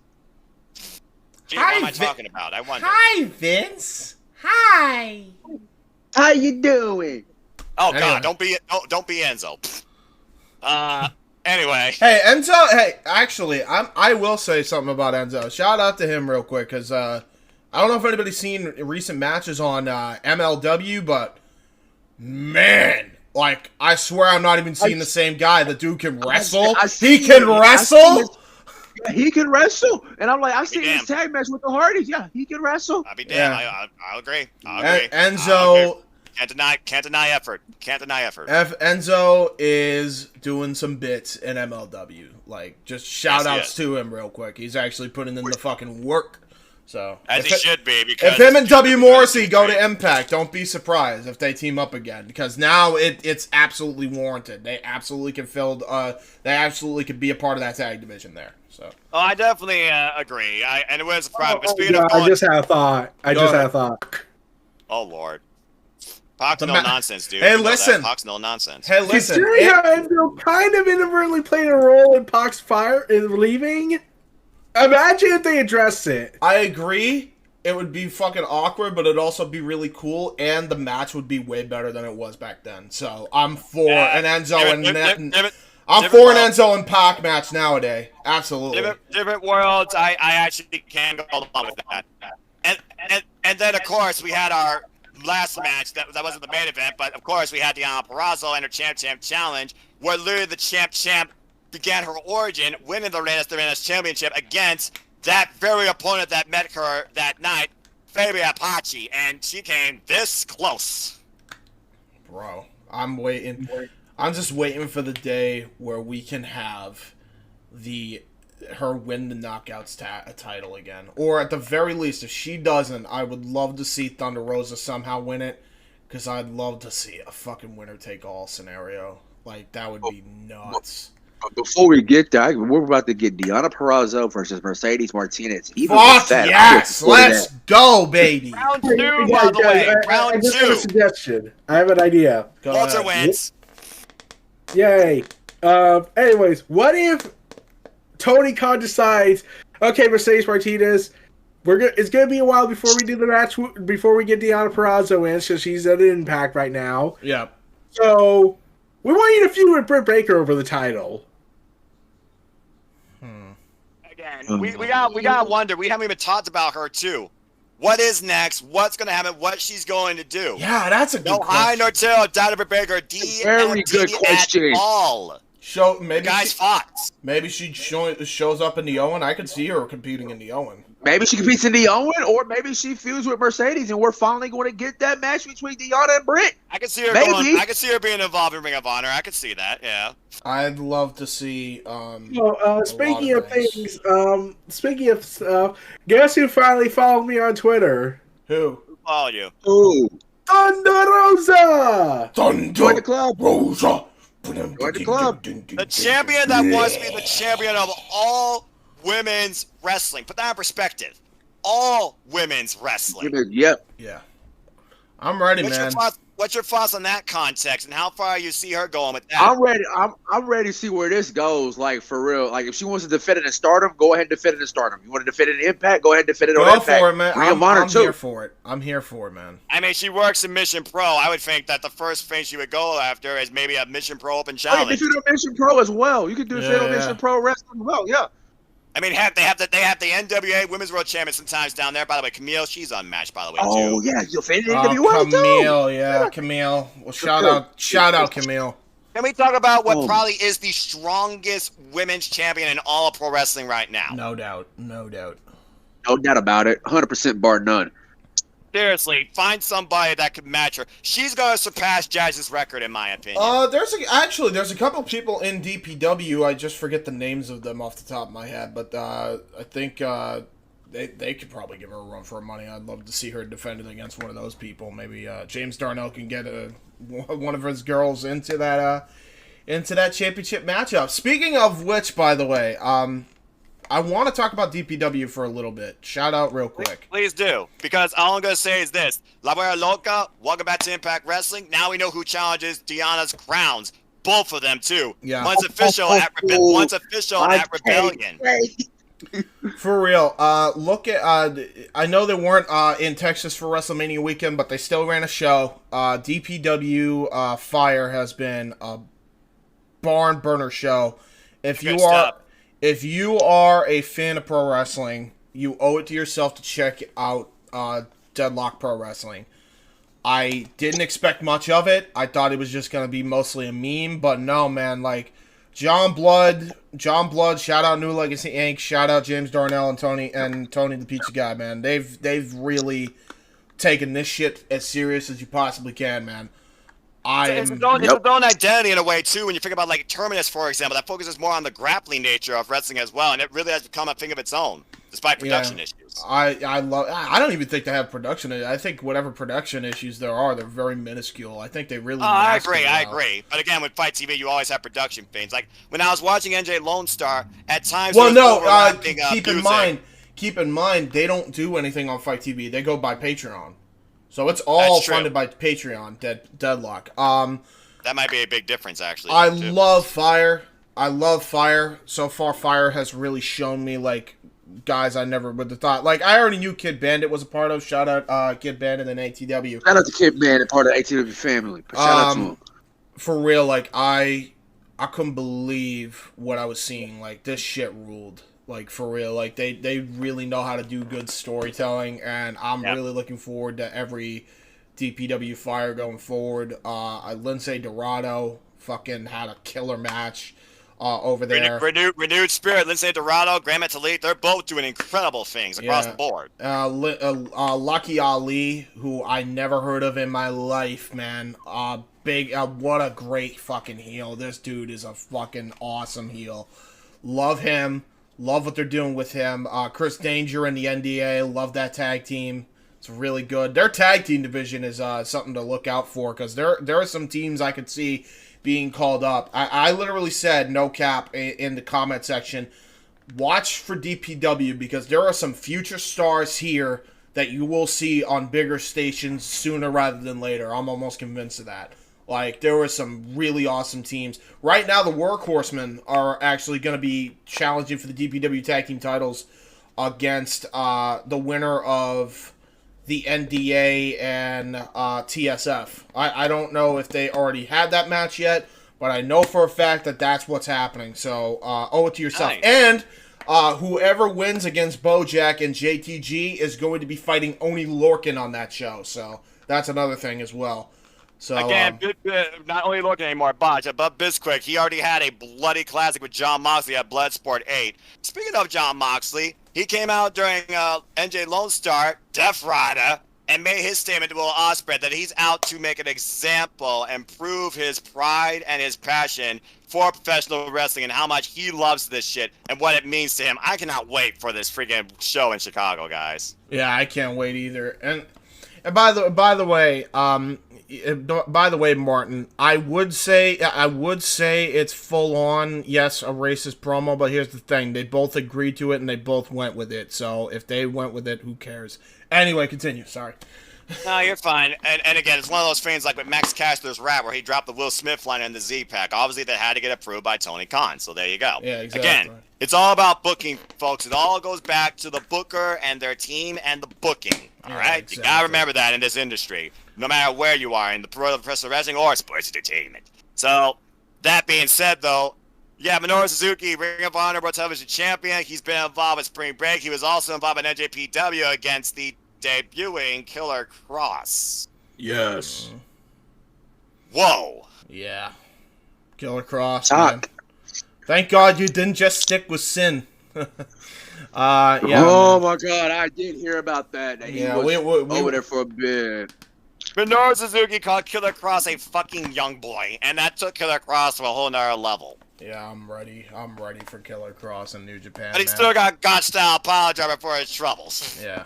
But he has tremendous respect, you can tell, for New Japan. He had the Japanese flag on his tights. I think he's going to be a big part of NJPW. Yeah, I wonder where Scarlett Bordeaux is going to go, man. Like, because I'm wondering if she's ever even going to come back to wrestling now. I mean, she probably makes enough money on OnlyFans, she probably doesn't have to, but still, I think she's so underrated in the ring, man. Like, really do. I hope she actually makes a return every now and again, but you know. I mean, it's entirely I want to cut possible. this back a little bit to flashback all the way to WrestleMania 37. Go for it. The Bad Bunny iconic moment. Bunny Destroyer. Yeah. Well, Damian Priest decided to come out with an interview about something. Go ahead. Go for it. Okay, so remember how people were saying for weeks and even months that, man, WWE trusts Damian Priest so well with Bad Bunny, and man, Damian Priest is going to go places. Yeah. Well, I mean, hey, he went places. He was in the Dre, right? So I guess there's that. Here's the thing about the early offset that whole thing was. What? Damian Priest decided to reveal, oh yeah, while I was the original partner for Bad Bunny, they almost did replace me because they thought I wasn't ready. And then Triple H was the reason I got that position still because he went to bat for me. Originally they were going to replace me with Rey Mysterio. Many would say, in and out of WWE, hashtag thank you Triple H. Meanwhile, Braun Breaker just cut down the Rainbow X, which means it must be time for the main event. Time for the Steiners to have their last WrestleMania weekend moment. Ah, yes. Braun Breaker. Can we call him Rex Steiner now? Thank Never! That said, do we also want to talk about the GCW card that happened as well? Which one, dude? It was the collective. Yeah, I don't even know. The whole thing. Everything. Yes. All right, I'll start with this one. Tasha Steelz defended the Knockouts Championship against Big Swole. Tasha Steelz won. And it was a good match. I'm not exactly wait a minute. No, you started out What happened just now? I knew that I had to do something, right, to start some conversation. I'll let James get himself together, and then maybe he can share his thoughts. Go ahead and take it, bro. Yep, go ahead You and take don't it even and need roll with to. it. You guys know my thoughts. We know. But just clarify for the people that don't know. Yes. Oh, okay. So, for those who don't know, Big Swole was that stupid broad who said, hey, AEW is very racist, very evil. Turns out that wasn't fucking case, as we have now seen as Scorpio Sky and Jane Cargill are the respective Warner champions.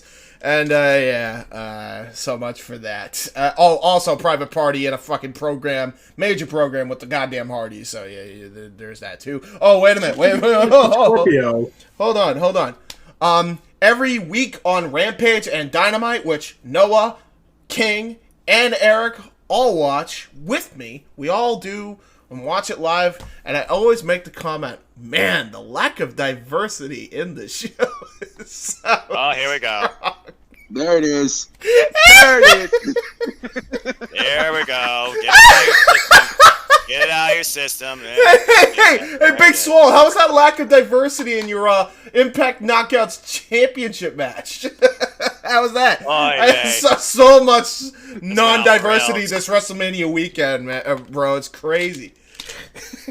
Okay, yeah. But again, it's hard to keep up with GCW when GCW is its own little world in itself, especially with all these collective shows of all variety. I mean, the biggest thing I heard today on Spring Break, apparently Sean Ross Sapp got kicked in the groin and eliminated by a match by Denise Sacato. Yep, I see that. How long has she been waiting to do that? Yay! Sorry, Sean. Yo, Denise Salcedo, by the way. Bro. Denise Salcedo a workhorse, too. She was doing Ring of Honor stuff, too. Yeah, for real. And then when it comes to the media and everything, she's a workhorse. She's been a workhorse this weekend. Respect. By the way, I thought Noah said something charged that would have gotten you both laughing like perverts. And I was just about to mention something that Charlotte said. Oh, no. Go ahead. What happened? Here comes what Charlotte has to say. Okay, so she talked about her hopes and aspirations. Like, I really made a Bad Bunny music video, and Andrade El Idolo, a.k.a. Manny, as he's known as, and I have a few projects we like to work on together when things slow down. And then when I heard this, I was like, oh god, if I say this, King and James is going to laugh. It's going to puke and laugh. Why? You might as well just go ahead and get it out of your system now. She said this. Andrade El Idolo and I have a few projects we like to work on together when things slow down. We want to do a hot sauce together. I see. What? I see. I see. Ooh. What? Charlotte said about Andrade saying how she wants to do a hot sauce together with Andrade. Nice. Okay, that's the thing. Nice. Holy hell! Look at this guy. Nice. That's a good one. That's a good one. That's pretty good. That's a thing. I don't think we even need to speak on that, man. No, we don't. But she did come out and say, I have a few regrets about my title runs because I did hear that, and that just made me feel bad for Charlotte, honestly. That actually made me feel bad for Charlotte. It all comes down to the same reason I feel bad for Baron Corbin, man. It's just like they have to just kind of take this shit. They roll with what they're given. They make the best out of any situation, and you can't fault that. Yeah. That's just all that it comes down to. Again, that's not to say Charlotte Flair is an angel. I get that, but I think people need to not have nearly as much hatred. It's not her fault. I'm gonna say tone down the hate on her just a little bit. Just a little bit. Hate the character, not the person. I'm gonna ask this off-street question. Does anyone know about a show on HBO called Succession? No.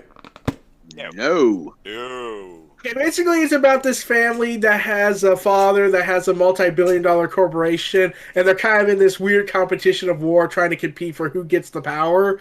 Well, WWE said, we want to capitalize on that successful show of multi-billion-dollar corporation. Oh, that's so easy, then! Just make a McMahon family documentary currently. Yes. Oh, there you go! You want to know what the show's about? What? The show is going to be called Pinned. Gee, I wonder why. A succession-like family drama. A succession-like drama about a fictional family that runs a wrestling company. And I'm just like, Vince, why not just make a reality TV show about your entire life? I had to take my hat off that because that was just squeezing my brain right there. But that was unbelievable what you just said.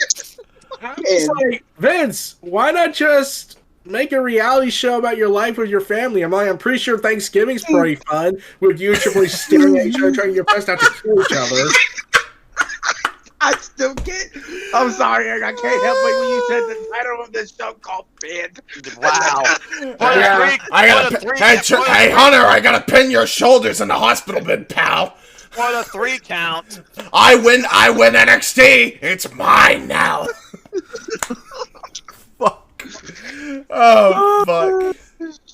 I'm sorry. You either laugh about it or you get angry. There's really no in between. Exactly.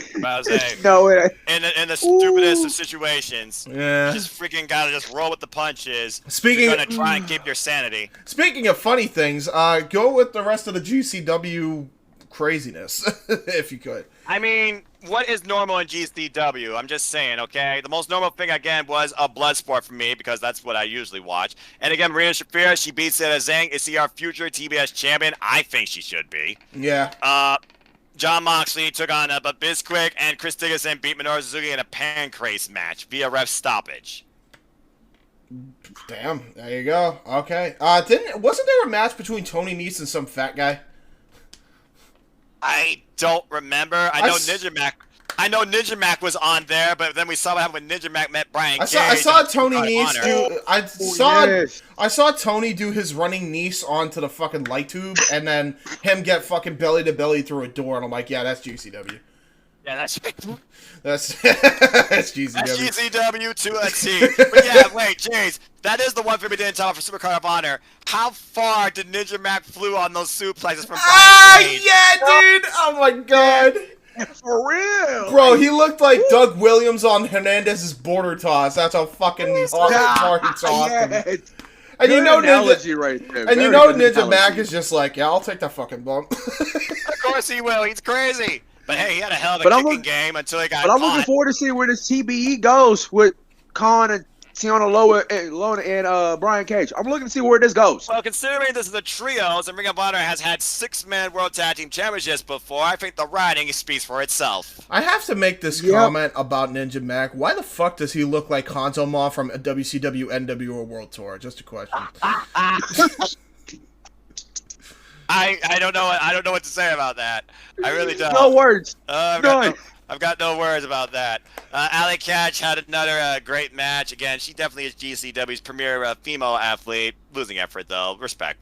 So AQA, great match against Miranda Elise in 0 Hour. I think she could be a huge staple of Women of Honor. So apparently Tony Khan also believes that, yeah, he's been in talk with Maria Kanellis. Could we see Maria Kanellis maybe be part of Ring of Honor's women's division strategies and booking in the future again?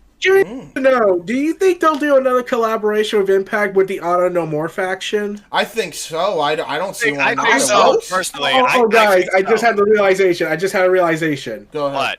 What if they do it like the Retribution style was going to go for, but actually do it better? Yes. Do it. Yes. I mean, just Shia LaBeouf said it better. Right? Oh, if Mustafa Ali gets released around that time too, Mustafa Ali leading that as well. All right, calm down. Just saying. Hey, forward thinking. Speaking of that, they think now people are suspecting that Mustafa Ali will be the one to challenge Seth Rollins. If he does, doesn't do it, they will get booed out of the building if that happens. I'll tell you that. Worse than Mustafa Ali at Fastlane 2019, and I was there live for that. I don't think Mustafa's coming back to the company. I think he's fully done. No, even if he is. He did tweet out a video and it said the caption "Burn it down" with the training video, but I don't think Mustafa's coming. No, I really don't. And again, if he does, man, did he talk about going? I don't know. I guess he's just that freaking. He just got convinced that Vince is just Vince, and he's like, all right, whatever, fuck it. But still. So did you see Seth Rollins also tweeted out Marco's stunt? Wait, say that again? Yes! He also teased Marco's stunt being his opponent. Oh, that's hilarious. Marco's stunned. Marco's Poor Marco, man. He's getting such shit. I don't know why he gets shit on, man. Leave the poor guy alone. Here's the thing. Severo's been teasing like a whole bunch of people he wants to fight. Some being John Cena, Ali, RVD, Scott Steiner, Elias. Well, that would explain some things.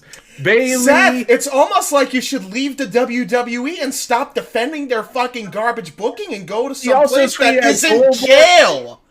Oh, he also said he also tweeted out he Asuka as his opponent, and his last two and his other tweets were Vince McMahon, Corey Graves, The Rock, and guess who his last tweet was? Who?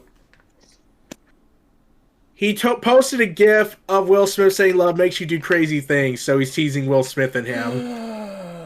I'm not talking this guy's got a death wish. He's got a death wish? Who? For Will Smith or Seth Rollins? I don't know. You decide. I guess what Chris Danger wrote. What? Chris Danger? I pay top dollar to be front row for Seth and Becky versus Will and Jada. Oh, no. Well, no, you know what? No, you know what? No, do it, and this is how you could save Will Smith's career. Have him turn on Jada and then divorce him the night after, because that's what should happen. Sorry. Anyway, I'll talk about that more on open mic night. Oh, yeah, that's true.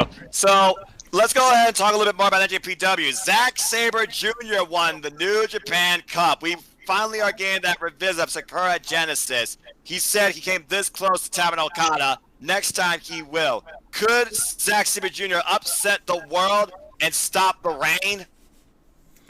I could see it. By the way, I'm hearing myself. Down for it.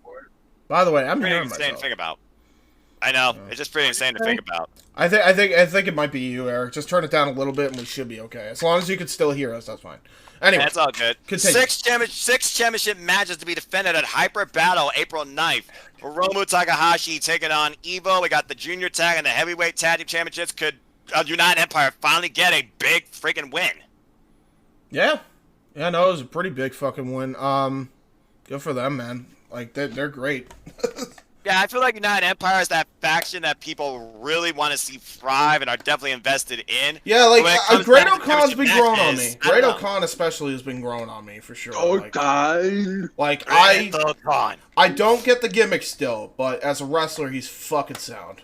It's a Japanese thing. It's a Mongolian. It's specifically a Mongolian thing. So it's something that's completely out of our forte. Period. He looks like a Mongolian warrior to a degree when he takes off that hat. And dude, if he does not use Wolf Totem, man, that's like, come on, man, that fucking song rules. That shit rules, bro. Fucking. That shit slaps. You know what? I'm not gonna argue. Shout out again to everybody in the independent wrestling scene, supporting independent wrestling folks. Kylan King, congratulations to your successful defense of the CCW Championship. Yay! Can't wait to see you and Marina Tucker tear it up again for the CCWFL Championship. I love those two when they feud. There's just so much to enjoy in all things professional wrestling, you know? King, anything you wanted to give a shout out to? Anybody in the industry? Anything you've seen that we haven't talked about even? Yeah. Not really. Y'all pretty much covered everything. I think we have literally covered everything. James even brought up DPW. Eric, any other like crazy news regarding wrestling that you want to think about too? As we're about to maybe. Just go to James and I'll get back to you. All right, because unless you got anything, the only other thing I'm going to say is this. Thank you, Taker. Yeah. We'll definitely talking about the Hall of Fame. This is the main event as far as I'm concerned, guys. We've covered everything else. Let's talk about the Undertaker and the Hall of Fame ceremony. Okay, so there is a couple things I want to talk about. Obviously, please do. One of the things I definitely want to talk about is a potential storyline idea, and I mentioned this on the show briefly on Jeff Meacham Network. Look at the way things are lining up here. Okay, so FTR and the Young Bucks are fighting this Wednesday. MJF is really being a pain in the ass towards FTR. Yes. I could see MJF costing FTR the AAA tag team titles, giving it to the Young Bucks, and then FTR dropping MJF with a big rig. That eventually takes him out of the Pinnacle. And they turn full babyface. Now, here's another thing. So you have that going on, and meanwhile, you also have a potential title match coming up sooner rather than later between Jurassic Express and the Red Dragon. I believe Red Dragon's going to take that. Could you fucking imagine a winner-take-all scenario in All Elite Wrestling with all the gold on the line between Red Dragon, the Young Bucks, and FTR? And if you know why I'm excited for this, here are 2 reasons. Young Bucks versus FTR at Full Gear 2020, and also the Revival versus the Undisputed Era NXT in 2019 in the build-up to Survivor Series. Look at those 2 matches, and you'll know exactly why I'm looking forward to this fucking match. And do not forget the Young Bucks and Red Dragon in New Japan.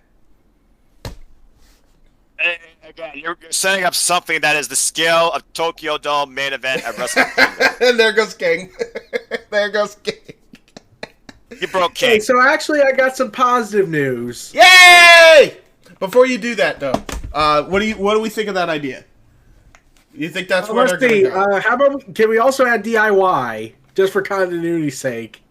It depends on how you do it. It depends on you can't just do it out of nowhere. Again, they are going to do it themselves, but there has to be reason and context behind it. Personally, I don't know if you could do DIY. If anything, I'd have the Briscoes win the NWA World Tag Team titles and then insert them if you want to insert one more team in there. I feel like that would be the better option. So, and that would just make the match even fucking better, to be fucking honest. The Briscoes, FTR, Red Dragon, and fucking Young Bucks. I mean, you're talking about 4 of the best tag team divisions in the world for, the last 2 decades, so.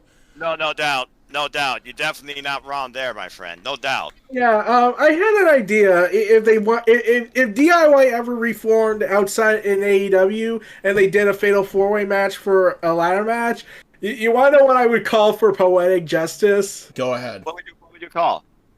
It'd be a ladder match, and then when the Young Bucks probably will fire a ladder at Johnny Gargano, Tommaso Ciampa takes the shot. Oh God! Yeah. There's the word symbolism. And also, it's actually been a while since I used this one. Continuity. Hey. Yeah. So there you go. So, anyways, here's the good news: the Great O'Khan saved a girl from abduction. Woo! Hey, you know what? Great O'Khan is now my favorite. Cool, buddy.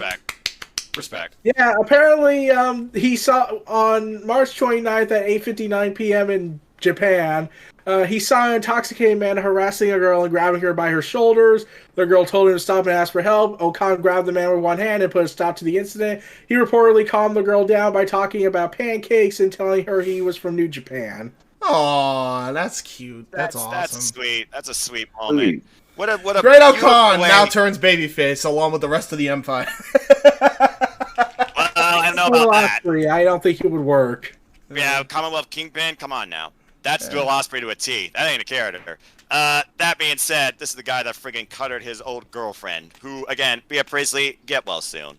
And speaking of NXT UK, Ilya Dragunov takes on Roderick Strong for the NXT UK Championship. That should be a hell of a contest. And Isla Dawn, somebody that I've appreciated since day one, looks to maybe bargain Michael Satomura for one more match. Will it be Isla Dawn's time? I have to wait and see. And I love how the Heritage Cup stands out and just fits NXT UK. But somebody take it off Noam Dar, please. Can we also ask, before we begin anything, since you brought up NXT, how's Ilya Dragunov doing? Is he still the champion? Yeah, he is. Surprisingly, they haven't taken the title off of him because of his... Oh, speed of NXT, cover 1, 2! Dolph just retained. What? What? Oh my god. So there's not even a payoff to this. No. No payoff. I should have went with Dolph in the predictions. I'm so pissed. I had a gut feeling too. Oh, what a Steiners. I went with the Steiner thing. I was wrong. You would think that, well, the Steiners are getting inducted. Let's finally do the Steiner family tradition. Nope. Nope. Sadly, nope. Wow, man. Wow. Yeah. By the way, Martin says in the chat, nice and wholesome. That's a thumbs up for me, Chief. Yeah, exactly, Martin. Exactly. Sometimes you just gotta have a wholesome moment, but unfortunately, NXT Stand Delivered did not give you that. You have at least 18 false finishes. Maybe I'm exaggerating. You tell me. And all it took was a drop toe hold into exposed turnbuckle and a super kick, and Dolph Ziggler finally puts down Braun Breaker for a 3 count and retains the title. Yeah, exactly. Obviously, we'll go back to Eric now. Eric, you said you had news. Oh wait, you already said the news. I'm sorry. The great kind of being a hero. Yeah, you good. Okay. I think with that being said, the only thing left is thank you, Taker. So if anybody has anything to say about Undertaker, I think we'll get ready to conclude this first ever, maybe not the last, ATW live impromptu view. So if anyone has anything else to say about Undertaker and the moment you felt from the speech and beforehand, please speak now or forever hold your peace. Shout out to a goat. Shout out to a goat. That's all I'll say. Okay, okay. So I'm just gonna ask: did anyone see Braun Breaker's entrance? Yes, he cut the Rainbow X in half. He cut the NXT logo in half. What does that tell you? That he hates X's. Are we talking about the letter or are we talking about someone else? Are we talking about females? Are we talking about the letters? Are we talking about... I don't know anything about Braun Breaker's personal life, I'm just saying. Yeah, exactly. We don't know about that. Well, he is a Steiner. I was starting to feel stale on Raw. Well, that was Stand Delivered. I will say this. If there was more purpose behind it, I actually would have thought this was TakeOver level, but I will say this from what I saw, that's going to be better than what we're going to see tonight at WrestleMania. Still? Oh, that's a shame. That's a shame, If you watch that on mute while watching WrestleMania, you will agree with me. I will admit, tremendous in-ring quality. It wasn't TakeOver level like we're used to, but it's better than Mania still? But it's still better than Mania. Yeah, in-ring quality, it That's delivered. It delivered. Dude, you fuck. Vince did everything he possibly could to try and kill NXT from being better than his show in quality, and it still failed. What the fuck does that tell you, dude? Wow. Replay you old piece of shit. Oh my god. Well, I honestly got nothing else to say as we wait this night madness to begin with a 2-hour pre-show at 6 p.m. Each Standard Time. We're literally 2.5 hours away from it. I got a question. Do you know a producer named Craig O'Neill? No. No. He's done CSI Vegas.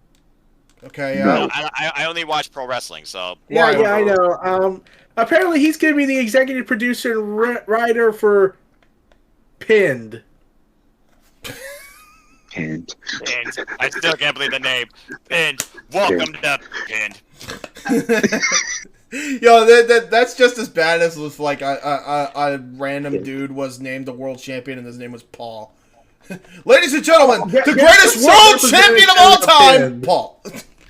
Yeah, guess what some representative said about Pinned. Yeah, what about Pinned? Well, the WWE PR department had to come out and say, no, before you all make your assumptions, it is not based on the McMahon family in WWE, but it will likely have brushstrokes and similarities for the executives and other figures associated with our company. So basically, in other we're words, saying no, but you're yes. lying. You're a fucking liar. Liar. Okay, anyway, Undertaker, let's go. So, yeah, with that being said, we'll see how fucking stupid this stupendous WrestleMania is tonight come day one, and Braun Breaker, good luck on the main roster. What about Undertaker? That's really all I gotta say here, so... What about Undertaker? We gotta talk about Undertaker? I was saying, I was waiting for y'all to talk about Undertaker. Again, 15 minutes, no words, just absolute admiration and appreciation. You don't feel or see something like that in the industry. That was absolutely incredible. Most emotional moment of the weekend for me, bar none. Yeah, man. I don't think exactly because I was tearing up like whenever I heard like listen to him talk. From that, you have no soul. King, continue. Like even before he even speak, I was crying because I was like, "This is actually real." Like I never would have thought that. Like I mean, of course it was going to happen, but not this soon, in my opinion. No. This should have been when he announced his retirement. Yeah, but would you rather do it with fans at the time when they got back, or would you wait another year, especially in Texas, in his home state? I would have just said, man, I wish we had fans for it. In fact, Undertaker even said, yeah, retiring without any fans made it easier for me. Yeah. All I gotta say is this: thank you, Taker. Thank you for making 25 years of my professional wrestling life of watching this sport. Let's see, scared me as a kid, American Badass, Hybrid Dead Man. Just thank you for everything. Yeah, absolutely, man.